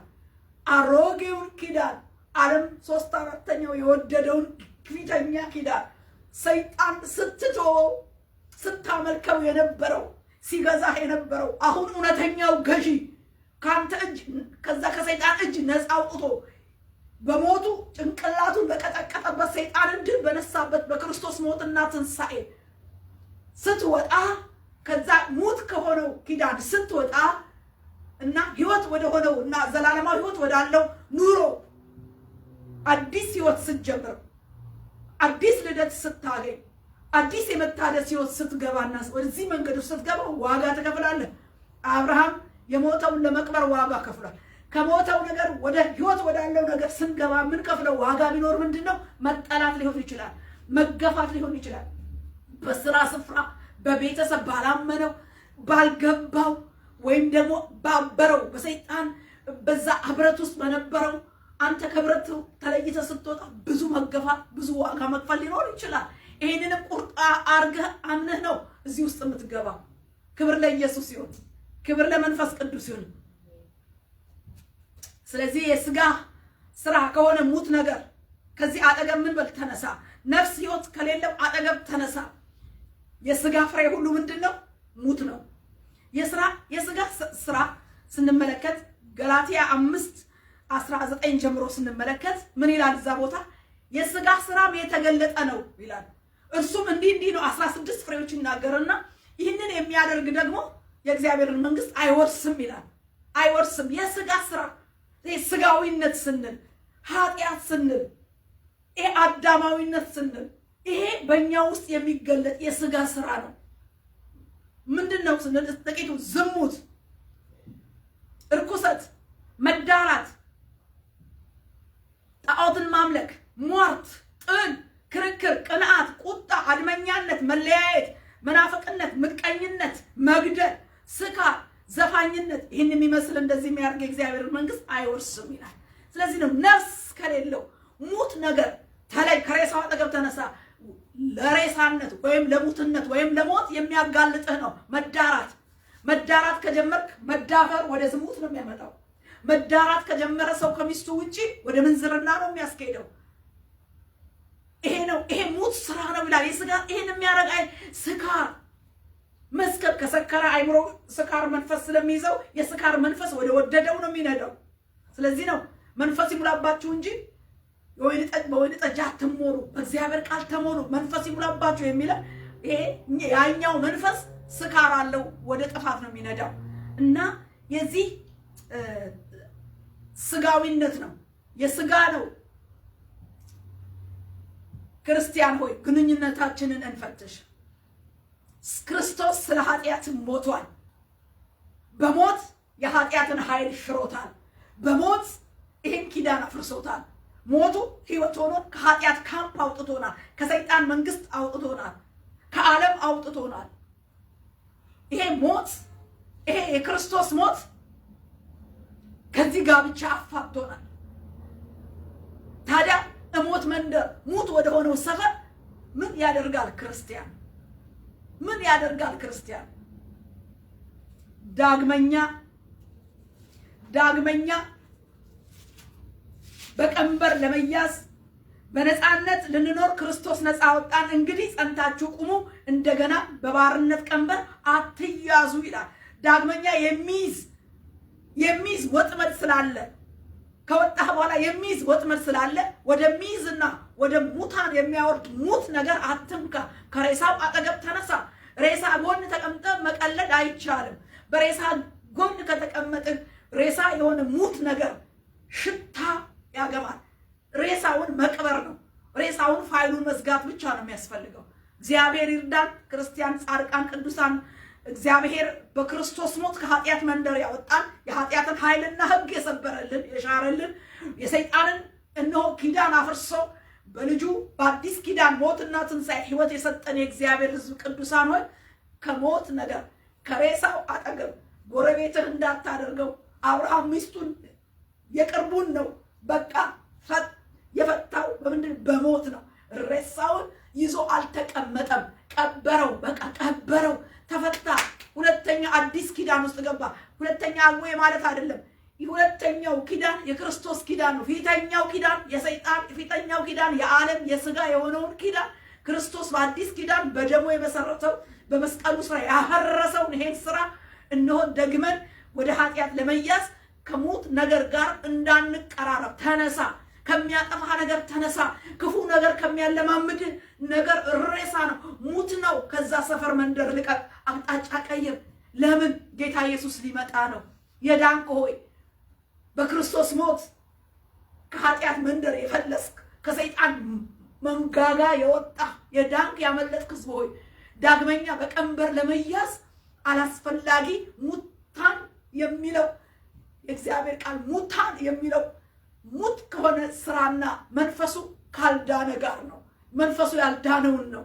ስለዚህ ሙት የሆነ የኃጢአት ስራ የሰይጣን ስራ ያንን ዛሬ ደግመህ እንዳትጠመድበት እንዳትያዝ በቀንበሩ ተጠንቀቅ። ስለዚህ ራቅ። ከሬሳው አጠገብ ተነሳ።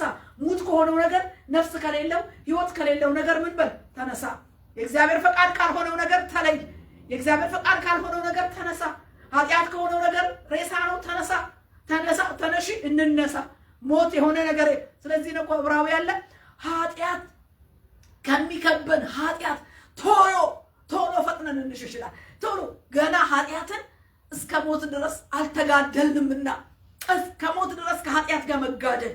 ስለዚህ የሚከብህን ኃጢአት ቶሎ ብለህ ሸክሙን አራግፈህ ውጣ፣ ኮቴ ሳይያዝበት። ስለዚህ ማስጠንቀቂያ ነውና እግዚአብሔር ይርዳን። የኃጢአት ክርስቲያን የእግዚአብሔር መንግስት ከማያወርሱ ሙት ሆነው ወደ ሞት ከሚያወርዱ ነገሮች ከዛ አጠገብ መርምረህ ተነሳ፣ መርምረሽ ተነሺ፣ መርምረን እንነሳ። ለይተን ካጠገቡ እንነሳ። በንስሐ ደግሞ እንቅበረው። ያልተለየንበትንና ሙት ከሆነ ነገር ጋር የተደባለቅንበትን ነገር በመለየት ደግሞ ዛሬ ምን እናርገው? እንቅበረው። እግዚአብሔር ይርዳን። የኃጢአት ደሞዝ ሞት ነው፣ ዘላለማዊ ሞት ስላለው። ስለዚህ ክርስቶስ በመስቀሉ ሞት የቀደመውን ለሞት የሚያደርሰውን ስጋዊ መሻት የስጋን ስራ ከተሰቀለበት ክርስቶስ ከሰቀለው ከመስቀሉ ላይ አናውርደው። በቃ አናውርደው። ዛሬ በማን አጠገብ ነው ያለሽው? በማን አጠገብ ነው ያለኸው? በሬሳ ወይም ሙት ህይወት በሌለው ነገር አጠገብ ካለ እሱን ቅበረው። የሰቀልከውን ከመስቀል የተሰቀለውን የተውነውን የቀበርነውን አታውርደው ከዛ ላይ።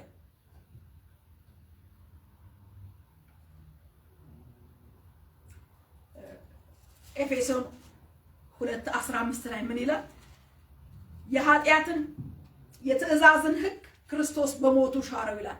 የትእዛዛት ህግ በክርስቶስ ሞት እንደተሻረ ይናገራል። የትእዛዛቱን ህግ አታድርግ አድርግ እያለ የሚኮንንህን የሚከስህን እሱን ምን አድርጎታል? የትእዛዙን ህግ ክርስቶስ በሞቱ ሻረው። የኃጢአት ሥጋ ይሻር ዘንድ አሮጌው ሰዋችን በመስቀሉ ላይ ሰቀለው ይላል። አንደኛ ተሰቀለ። ገዢ የሆነው የቀድሞው ዲያብሎስ እሱ ምን ሆነ? በመስቀል ተቀጠቀጠ። የትእዛዝ ሕግ ምን ሆነ? በክርስቶስ በሞቱ የትእዛዙን ሕግ ምን አለው? ሻረው። ስለዚህ ብዙ ፊተኛ የሆኑ ኪዳንና ሕጎች በክርስቶስ ኋለኛው ኪዳን በሞቱ ምን ብለዋል? ተሽረዋል።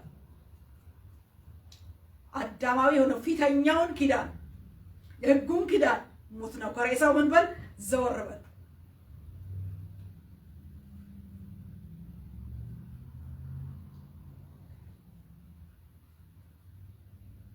በክርስቶስ ኢየሱስ በአዲሱ ኪዳን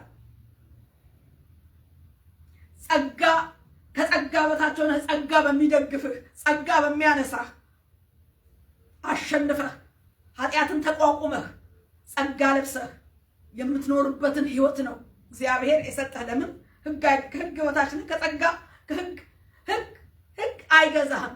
ከጸጋ በታች እንጂ ከህግ በታች አይደለህም። ስለዚህ ነው ጸጋ ስላለ አሸንፈህና ሰይጣንን አሸንፈህ ኃጢአትን ሁሉ ተቋቁመ በጸጋው የምትኖርበት ውስጥ ነው የገባኸው። ብትወድቅ በምህረቱ የሚያነሳ ለኃጢአት ደግሞ ይቅርታ የሚሰጥ አምላክ ነው። ይሄ በመስቀል ሞቱ ካስወገደ በኋላ ደግሞ አብሮነቱን አዲሱን ህይወት አብረህ ስትኖር ደግሞ ብትስት ለኃጢአት ይቅርታ እየሰጠ ማስተሰሪያው ደሙን እየሰጠ አብሮ እነሆ እስከ ክርስቶስ መምጣት ቀን እንድንሄድ የሚያደርግ አዲስ ህይወት ነው። ሃሌሉያ! እንደዚህ የሚያደርግ ነው። እንግዲህ በስጋችን ለሞት የሆነ የኃጢአት ፍሬ ደግሞ እንድናፈራ ሳይሆን ለእግዚአብሔር ፍሬ እንድናፈራ ደግሞ አብርሃምን ሳየው አብርሃም እንዳልኳችሁ በሞት ከሚስቱ አሮጌው ኪዳን አሮጌው የሳራ ነገር በሞት ከተዘጋ በኋላ ከጡራን አግብቶ ወደ 6 ልጆች ወልዷል። ምን አፍርቷል ነው። እኛም ራሳችን አሮጌው ኪዳን በሞት ከተዘጋልን በኋላ የምናፈራው ምን አይነት ፍሬ ነው? የመንፈስ ፍሬ ነው። የመንፈስ ፍሬ ደግሞ እንደ ስጋዊ ፍሬ አይደለም። እዛም ገላትያ ላይ ስንመለከት በጣም ነው የሚል የመንፈስ ፍሬ ለማፍራት አቅም ይሰጣል። ማን? አዲስ ህይወት አዲስ ኪዳን በምን? በመንፈስ ቅዱስ ነው የመንፈስ ፍሬ የምታፈራው። በመንፈስ ቅዱስ የመንፈስ ፍሬ እንድናፈራ ይረዳናል። ወገኖቼ ቀላል ነገር አይደለም። ይሄንን ከሬሳው አጠገብ መነሳት ግድ ነው። ከማይመች ህይወት ከሌለው ሞት ከሆነ ነገር ወደ ሞት ከሚያወርድ ነገር ዛሬ ፈትሸ ክርስቲያኑን ተነሳ። ቀጥ ብለህ በዚህ በመስቀል ሞት የተገኘውን ድልህን ህይወት የሚሰጠውን ድልህን ምህረት ያገኘበትን ድልህን አጣጥመህ ያዘው ነው እና ምን ይላል ይሄ በፍሬ ለማፍራት የሚያስችል ነው የአዲስ ኪዳን እና የሁለተኛው ኪዳን ህይወትና ኑሮ 16ቱን ከጠቀሰ በኋላ የስጋ ስራ አዳማዊ ማንነት የቀደመው ማንነት ስራውን ከገለጠ በኋላ እንዲህ የሚያደርጉትን ወደ መንግስት አይገቡም ካለ በኋላ የመንፈስ ፍሬ ግን ይላል። የመንፈስ ፍሬ ግን ፍቅር፣ ደስታ፣ ሰላም፣ ትዕግስት፣ ቸርነት፣ በጎነት፣ እምነት፣ የዋሃት፣ ራስን መግዛት ነው። እንደዚህ ያሉትን የሚከለክል ህግ የለም። የክርስቶስ ኢየሱስ የሆኑቱ ስጋን ከክፉ መሻቱና ከምኞቱ ጋር ሰቀሉ ይላል። እንግዲህ በክርስቶስ ኢየሱስ የመስቀል ሞት እነኛ የስጋ ስራዎች ስለተሰቀሉ በክርስቶስ ኢየሱስ የምናገኘው ጸጋው እየረዳን በጸጋው ጉልበት እየተራመድን ስለምንሄድ ኃጢአት ስለተሸነፈ ዲያብሎስ ስለተሸነፈ እግዚአብሔር ምን ያደርገናል? በዚህ መንፈስ ቅዱስ በተሰጠን መንፈስ ቅዱስ ምን እናደርጋለን? ፍሬ እናፈራለን። ፍሬው የመንፈስ ፍሬ ነው። እንደዛ የምናፈራው የስጋ ፍሬ አይደለም፣ የመንፈስ ፍሬ ነው። የመንፈስ ፍሬ ደግሞ በመንፈስ ቅዱስ ፍሬ ታፈራለህ። ለምን? ያኛው ምን ሆኗል?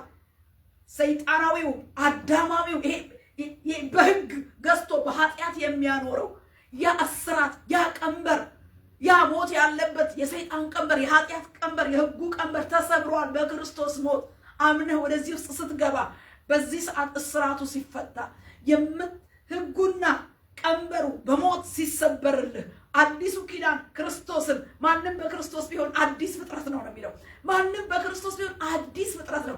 ዳግም የተወለደ በክርስቶስ አዲስ ህይወት የሚያገኝ ይሄ ሞት የተሰበረለት ይሄ ሞት የተሻረለት ይሄ የሚገዛው ኃጢአት የኃጢአት ቀንበር የተሰበረለት በመስቀል ሞቱ ኃጢአትን ባሸነፈበት መስቀል ሞቱ ሰው ከተሸናፊነት ህይወት እንደሚወጣ በመንፈስ ቅዱስ ጸጋና ኃይል እየተሞላ የመንፈስን ፍሬ እንደሚያፈራ ይናገራል። በቃ የመንፈስ ፍሬ ነው የምታፈራው። ለምን? ከኃጢአት ካምፕ ወጥተሃል። በክርስቶስ ጸጋን ተሞልተሃል። ይሄ ነው የሚሆነው። ስለዚህ የአብርሃም የጋብቻው ኪዳን ምን ሆነ? ከፈረሰ በኋላ ከሬሳው ፊት ተነሳ፣ ሬሳውን ቀበረ። አንደኛ ከሬሳው ፊት ተነሳ፣ ሬሳውን ቀበረ። አዲስ ሚስት ኬጡራን አገባ። ከዛስ ልጆችን ወለደ። ዛሬም ከፊተኛው ለሞት ከሚሰራ አዳማዊ ሆነ ከፊተኛው ከኃጢአተኛ ሰው ማንነት የተላቀቅ ነው የተፋታ ነው በክርስቶስ ሞት ነው። አሜን ነው እናምናለን ነው። ግን ከምንንና ከወጣን በኋላ ግን ወደ ኋላ ለመመለስ ሙት ከሆነው ወደ ወጣንበት ሙት ወደ ሆነው ዋጋ ተከፍሎ ወደ ወጣንበት ነገር እንዳንመለስ ወደ ኋላ እንዳትይን የተባለችው እንደዛ ከሬሳው አጠገብ እንደተነሳ በቃ እንደቀበረው ከዓለም ከሰይጣን ከዚህ ከስጋ ስራ እንዲህ አይነት ፍሬ ከሚያፈራ ህይወት ተለይተን ቀብረን ፈጽመን መውጣት አለብን። ለምን? ፍሬውን በእኛ ውስጥ እግዚአብሔር ይፈልገዋል። የዘላለም ህይወት ነው። ክርስቶስ እስከ መምጣቱ በዚህ ፍሬ ታጅበን እንጂ ድብልቅና ሚክስድ ሆነ እንደገና በዋጋው በመስቀል ሞቱ እኛም አብረን ሞተናል ተሰቅለናል ብለን እንደገና ወደ ኃጢአት እንደገና ወደ ዓለም እንደገና ወደ ጥፋት አብረን የምንገባ ከሆነ ይሄ በሞቱ ላይ መሳለቅ ነው፣ በደሙ ላይ መሳለቅ ነው። ወደ ሞት እንጂ ሬሳን ከነካ እንዴት ወደ ሞት የሚነዳ ከእግዚአብሔር ፈቃድና ሐሳብ ከሚለይ ነገር ተለይተሃል፣ ቀብረህ ወጥተሃል። ወደ ኋላ ምን አትበል፣ አትመለስ። ስለዚህ እኮ ነው ኤልሳ የኤልያስ መጎናጸፊያ ሲወድቅበት በቃ እንዳይመለስ አድርጎ በሬዎቹን ጥማዶቹን ሀብታሙ ገበሬ የጌታ መጎናጸፊያ በላዩ ላይ ሲወድቅ ስብርብሩን አወጣው። በቃ ሞፈር ቀንበሩን በሬዎቹን አረደ። ዳግመኛ ላይመለስ ኪዳኑን አፈረሰ። በቃ የግብርና ነው የሥራው ነው በቃ አለ። ተጠራ፣ ወደ ጥሪ ውስጥ ገባ። አልተመለሰም ወደ ኋላ እስከ ዘመኑ ፍጻሜ ድረስ።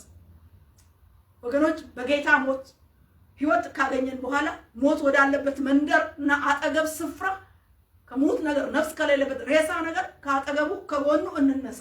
ሪሌሽናችን ምንድነው? ግንኙነታችን ምንድነው? ሙት ከሆነ ነፍስ ከሌለ ከኃጢአት ከሞት ከዲያብሎስ ስራ እንድንለይ እግዚአብሔር ቃል በጣም አርጎ እጅግ አርጎ ያሳስበናል ማለት ነው። ስለዚህ ከቀደመው ከፊተኛ አባታችን ከተባለው ከአዳም ኃጢአትና የኃጢአት ማንነት ምንም ያወጣል። አዲስ ፍጥረት ያደርጋል። የክርስቶስ ሞት ኃጢአትና በህጉ ምክንያት የህጉ ኃጢአት አታርግ ብሎ ህጉ ነግሮ የምታደርገው ኃጢአት ኩነኔ ያለው ፍርድ አለው። ነገር ግን በክርስቶስ ሞት ኩነኔና ፍርድ ደግሞ መፍረሱን የምናውቀው ሮሜ 8:1-2 ምን ይለናል? እንግዲህ በክርስቶስ ኢየሱስ ላሉት አሁን ኩነኔ የለባቸውም ይላል። አሁን ኩነኔ የለባቸውም እና በክርስቶስ ኢየሱስ ያለው የህይወት መንፈስ ህግ ከኃጢአትና ከሞት ህግ አርነት አውጥቶኛልና ይላል። የክርስቶስ ኢየሱስ መንፈስ ህጉ ኦልሬዲ ነፃ አውጥቶኛል። የኃጢአት ህግ አይገዛኝም። ህግ አድርግ አታድርግ አይገዛኝ። ህግ አይደለም እምነት ነው። በእምነት ነው የዳንኩት። ስለዚህ በእምነት ስለዳንኩ ኃጢአትን አድርጊ ተለማመጂ ሳይሆን ሙት ከሆነው ከዛ በሞትና በደም የተገኘ ፍሬ ስለሆነ ከካምፑ መለየት መቻል አለብን። በዳንኩበት ድነት በወጣሁበት መውጣት በሞትና በትንሳኤ ኃይል መቆም አለብን ነው እንግዲህ የእግዚአብሔር ጥሪ፣ የእግዚአብሔር አባባል ቃሉ ነው የሚነግረን። ስለዚህ ኃጢአት በህጉ ምክንያት ከወለደው ፍርድና ሞት ከኩነኔ ድነሃል። አዲስ ፍጥረት ሆይ ድነሃል። ቃሉ ምስክር ነው። እንግዲህ በክርስቶስ ኢየሱስ ላሉት አሁን ኩነኔ የለባቸው። በክርስቶስ ኢየሱስ ያለው የህይወት መንፈስ ከኃጢአትም ከሞትም ህግ ምን ብሎኛል? አውጥቶኛል። ወጥተናል። እንግዲህ ሌላ ከወደቀው ከዘላለም ከተፈረደበት ከሰይጣን ተገዥነት፣ ባልነት፣ ገዥነት ከዚህም ኪዳን ደግሞ አፋቶናል፣ ተፋተናል። የመስቀሉ ስራ የክርስቶስ ሞት ከዚህም ገዢ ከሆነው ኪዳን አፋቶናል። አዲስ ኪዳን ክርስቶስ ባል ሆኖ እነሆ አምላክ ሆኖ ጌታ ሆኖ ገዝቶናል። ሁለንተናችንን ገዝቶናል። ስለዚህ ነው በደም የተዋጀኋትን ይላል። በነፍስ ዋጋ የተገዛን በደም የዋጀኋትን ቤተክርስቲያንን እያለ የሚናገረው ጌታ በደም የተዋጀች ቤተክርስቲያን በነፍስ ዋጋ የተገዛችሁ ናችሁ እያለ ይናገራል። እንግዲህ በእንደዚህ አይነት ለመላቀቅና አሁን ባልኩት ነገር በእውነት ነው ለመኖር አንድ ብቸኛው መንገድ የኢየሱስ ክርስቶስ ምንድነው? መስቀል ነው። ክርስቶስ በሞቱ ነው ይሄንን ኪዳን ምን ያደረገው? ያፈረሰው። ከሞቱ ጋር አብረን በእምነት የተባበርን ሞቱን አብረን የተጠመቅን ትንሣኤውን አብረን የተጠመቅን ከሞትና ከትንሣኤው ጋር የተባበርን እኛ ሬሳና ሙት ከሆነው ነገር መለየት አለብን። ሕጉ እንደ ባል ከገዛበት ሕጋርነት ከሕጉ እንደ ባል ከገዛበት ተገዥነት ነፃ ወጥተናል። ከአሮጌው ፊደል ከሆነው ሕይወት ወጥተን አዲሱን ሕይወት ክርስቶስን ምን ብለናል? ለብሰናል። አዲሱን ሕይወት ለብሰናል። አዲሱን ኪዳን በክርስቶስ መታደስ አዲስ ፍጥረት አዲስ ሰው ሆነናል። ማንም በክርስቶስ ቢሆን አዲስ ፍጥረት ነው። እንግዲህ ከአሮጌው ፊደል ከሆነው ሙት ከሆነው ለፍርድና ለሞት ከሚገዛው ከሕግ ተፋተናልና ተመልሰን ባሪያ ለመሆን በሕግም ኑሮ አንኑር። ፊደል እንዳይገዛን በሕግ ኑሮ አይደለም፣ በጸጋ ኑሮ ነው የምንኖረው። በእምነት ነው የምንኖረው። ከራሳችን ጋር ሕግን ይዘን አይደለም። ተለቀን በእግዚአብሔር ልጅ ደህንነት ውስጥ ሆነን ተለቀን ጸጋው በስቶልን በእግዚአብሔር ቃል በሕግ ሳይሆን በጸጋው ቃል ኃጢአትን አሸንፈን እንኖራለን። በጸጋው ቃል በቃል ኪዳኑ ቃል በቃል ኪዳኑ ደም በቃል ኪዳኑ መንፈስ ከቃል ኪዳን ሞት ተፋተናል። ከቃል ኪዳን ሞት ካለው ቃል ኪዳን ሞቱ አፋቶናል። ሞት የዘላለም ሞት ካለበት ኪዳን ከሰይጣን ኪዳን ከስጋ ኪዳን አዳም ኪዳን አፋቶናል። እግዚአብሔር የሕይወትን እስትንፋስ ሰጥቶናል። በሞቱ ከሞት ወደ ሕይወት አሻግሮናል። ይሄ ሕይወት ቀላል አይደለም፣ ዘላለማዊ ሕይወት የሚያስገኝ ነው። ከዚህ ነገር ታዲያ ምን መሆን አለበት? ኪዳንህን ጠብቀህ ኑር ነው። የወጣህበትን ነገር እይ ነው። የአዲስ ኪዳን ፍሬ፣ የጽድቅ ፍሬ፣ የመንፈስ ፍሬ፣ መልካሙን ፍሬ ሁሉ የሚያፈራ መንፈስ በምን አለ? በውስጣችን አለ። አባት ብለን የምንጠራበትን መንፈስ እግዚአብሔር ሰጥቶናል። እንግዲህ ወንድሞች ሆይ ዕዳ አለብን። እንደ ሥጋ ፈቃድ ግን እንኖር ዘንድ ለሥጋ አይደለም። እንደ ሥጋ ፈቃድ ብትኖሩ ትሞቱ ዘንድ አላችሁ። በመንፈስ የሰውነትን ስራ ብትገሉ በሕይወት ትኖራላችሁ ይለናል። እንግዲህ ይሄ እንደ ዕዳ አለብን። ምን ለመሆን? እንደ ሥጋ ፈቃድ ብንመላለስ ዕዳ ነው። ወንድሞች ዕዳ አለብን። እንደ ሥጋ ፈቃድ ግን እንኖር ዘንድ ለሥጋ አይደለም። ያ የሥጋ መመላለስ፣ ያ የሥጋ ፈቃድ፣ ያ አዳማዊ ሕይወትና የሥጋ ፍሬ የተገለጠ ነው ብሎ የሥጋ ፍሬ የማፍራት ዘመን፣ የዲያብሎስን ስራ የመስራት ዘመን፣ የኃጢአትን ስራ የመስራት ኪዳን፣ ሞት ያለበት ኪዳን ሁሉ በክርስቶስ ሞት ተፋተናል፣ ተላቀናል። መንፈስ ቅዱስ ተሰጥቶናልና በመንፈስ ሕይወት እንድንኖር በዛ ፍሬ እንድናፈራ የእግዚአብሔር ቃል ይናገረናል። ክብር ለእግዚአብሔር። ላጠቃለው ርዕሴ ከሬሳው አጠገብ ተነሳ የሚል ርዕስ ነው። እንግዲህ ከሬሳው አጠገብ የተነሳው ማን ነው? አብርሃም ከሬሳው አጠገብ ተነሳ። ሁለተኛ ሬሳዬን ልቅበር አለ። ሶስተኛ ለመቃብሩ ዋጋ ከፈለ። አብርሃም ሬሳውን ቀበረ ይላል። ከዛ በኋላ አዲስ ሚስት ኬጡራን አግብቶ ልጆችን ወልዷል። ወደ 6 ልጆች ወልዷል። ዛሬ ታዲያ ምን አለን? በዚህ ሁኔታ ውስጥ ምን አየሁኝ? መፋታት ከአሮጌው ነገር፣ ሁለተኛ መጋባት ከአዲሱ ነገር፣ ለመፋታት ከመጀመሪያው ነገርና ሁለተኛው ለመጋባት መካከለኛ የሆነው ደግሞ የክርስቶስ የመስቀል ሞቱ። ያ ሞት ከሚገዛን ከኃጢአት ሞት፣ ከዲያብሎስ ስራ፣ ከገዢው ከሚገዛን መንፈስ ከዛ ምን አድርጎን አፋቶናል ከዓለም ስራ፣ ከገዛ ስጋችን ፈቃድ፣ ክፉ ፈቃድ። ወገኖቼ በስጋችን ሰይጣን ሊሰራ ይችላል። ትዝ ይላችሁ አንድ ጊዜ ዲያብሎስ ሰይጣን የዳነውን ሰው ንጉሱን ዳዊትን ልቡን አንቀሳቀሰ ይላል። ሰይጣን ልቡን አንቀሳቀሰ እና እግዚአብሔር የማይወደውን የእግዚአብሔር ፈቃድ ያልሆነውን ነገር ሲያሰራው እንመለከታለን። የህዝብ ቆጠራ ሲያደርግ እግዚአብሔር አልፈቀደውም። ያለ እግዚአብሔር ፍቃድ የራሱን ነገር ሲያደርግ ኢዮአብ እንኳን ቢመክረው እምቢ ሲል እንመለከታለን። እና የመጀመሪያውን ኪዳን ምን ሆኖ ነው? በክርስቶስ ሞት ተፋተነዋል ይላል። ጋብቻው በሞት ተፋቷል። እንደገና ደግሞ ሁለተኛው መጋባት እናያየ ነው። መጋባት ደግሞ በአዲስ ኪዳን በሞቱ አሮጌውን ነገር ነው ለመካድ ይህን የሰይጣንን የኃጢአትን ሕግ በክርስቶስ ሞት አብረን በሞትንበት አብረን በተነሳንበት ለኃጢአት ሞተን ለጽድቅ ሕያው ሆነን በተነሳንበት በእግዚአብሔር ቃል ደግሞ አዲሱ ኪዳን ተፈጽሟል። አዲስ ሕይወት ነው የምንኖረው። አሮጌው ነገር ተቀብሯል። መሞትን አንድ ጊዜ ፈጽሞ ለኃጢአት ሞቷልና በሕይወት መኖርን ግን ለእግዚአብሔር ይኖራል። እንዲሁም እናንተ ደግሞ ለኃጢአት እንደሞታችሁ ግን በክርስቶስ ኢየሱስ በጌታችን ሆናችሁ ለእግዚአብሔር ሕያዋን እንደሆናችሁ ራሳችሁን ቁጠሩ ይላል። ለኃጢአት ሞታችኋል፣ ከክርስቶስ ጋር በመስቀል ተገላችኋል። ነገር ግን ካሁን በኋላ በአዲሱ ሕይወት የምትኖሩት ለእግዚአብሔር ሕያዋን ሆናችሁ ነው።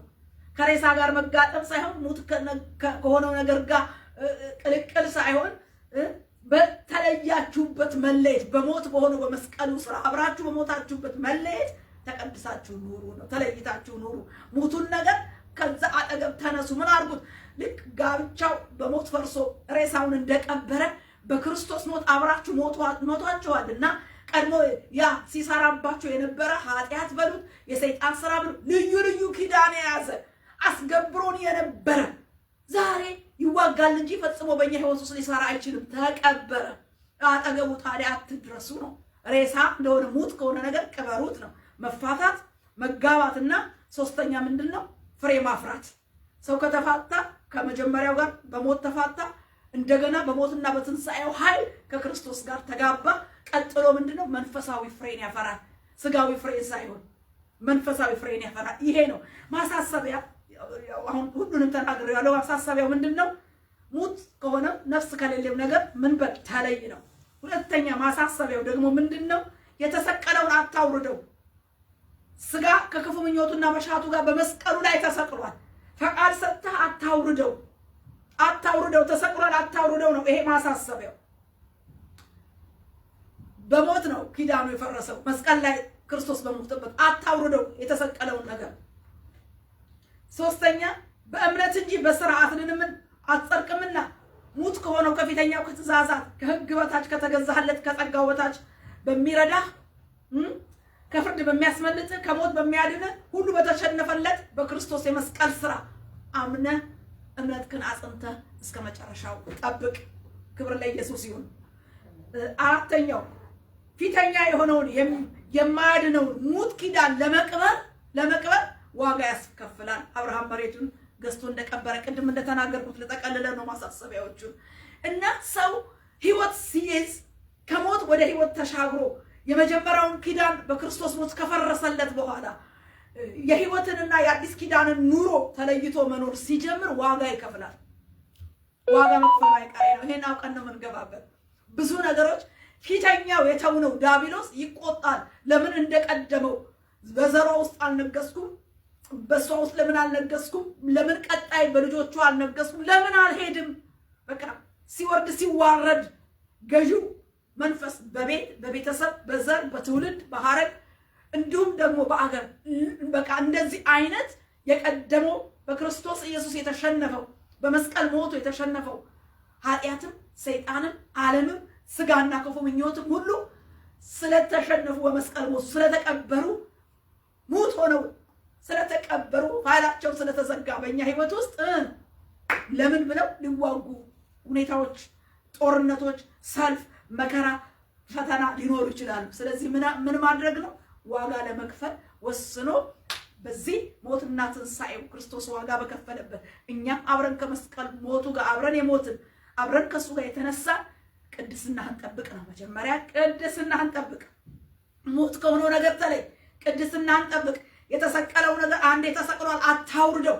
ፊት አትስጠው። በቃ ፊት አትስጠው። በቃ ፊት አትስጠው። ብሽ አይበልብን። ብሽ እያለ ከመስቀል እያወረደው እንደገና አናንሳው፣ አናንግተው። ኦልሬዲ የተሰቀለው የተሰቀለ ነው። የሥጋ ስራ ሁሉ ተገልጧል። ስለዚህ እግዚአብሔር ይርዳን። በእምነት ነው፣ በስራ አልዳንም። ይሄንን ለዳነው እየተናገርኩኝ መጨረሻ ጥሪ አደርጋለሁ ወገኖቼ።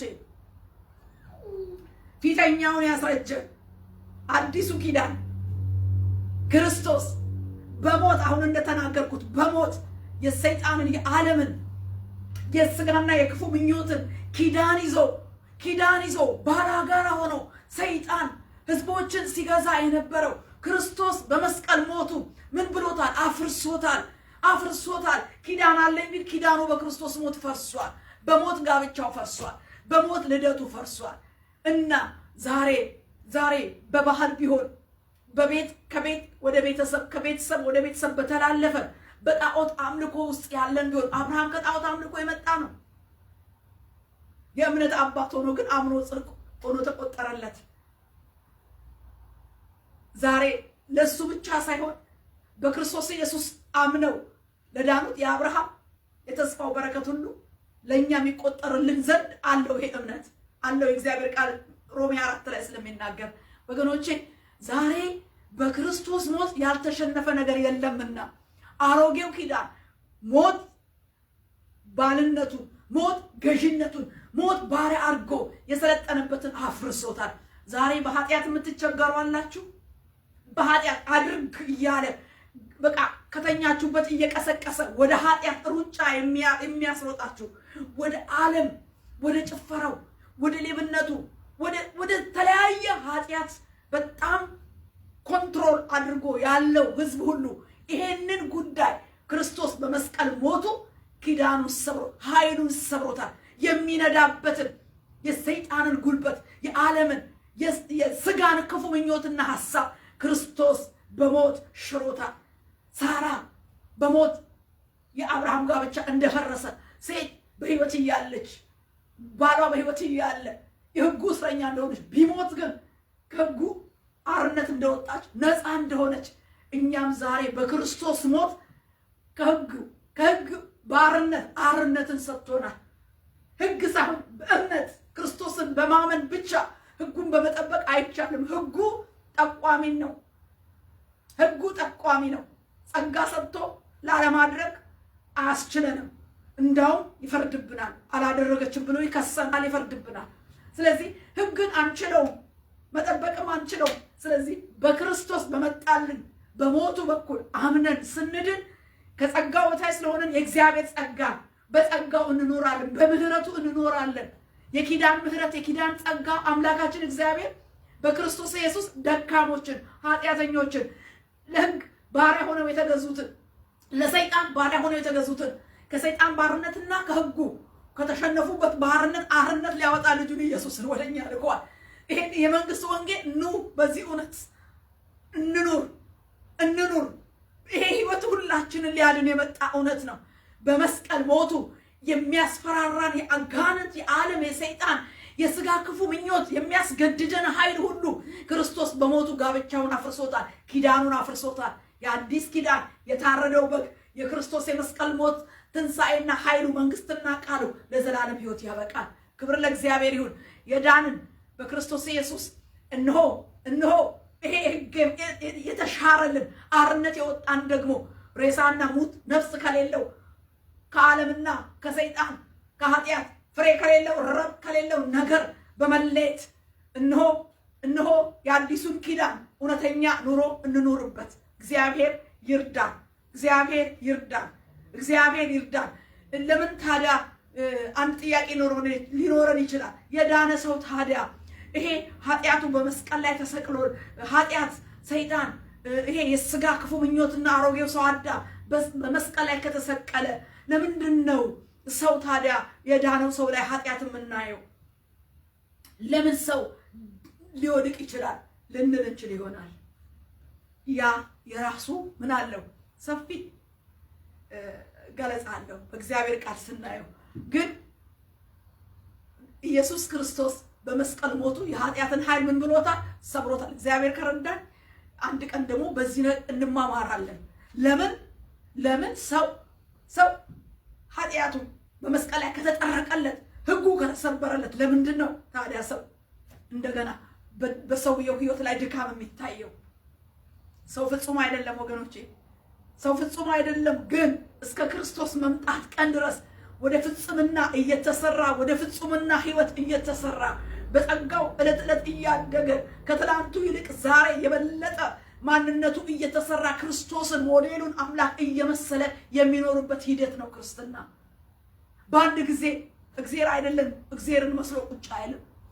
ስለዚህ ልደት ስላለው ልጅ ሲወለድ በዳግም ልደት ያው ልደት ስለሆነ ልጅ ሲወለድ ባንዴ ጉልበት ይዞ ባንዴ ትልቅ ሰው እንደማይሆን ሁሉ በአዲስ ኪዳን ደግሞ አዲስ ልደት ሲወልደን ደግሞ ባንዴ ትልቅ ሰው አንሆን። ባንዴ እግዚአብሔርን ቃሉን ቁልጭ ክርስቶስን መምሰል አንችል። መሰራት አለ። ወደ እግዚአብሔር ፊት በመጠጋት በቃሉ ህይወታችን እየተሰራ እሱን መምሰልና መኖር ይቻላል ከዕለት ዕለት።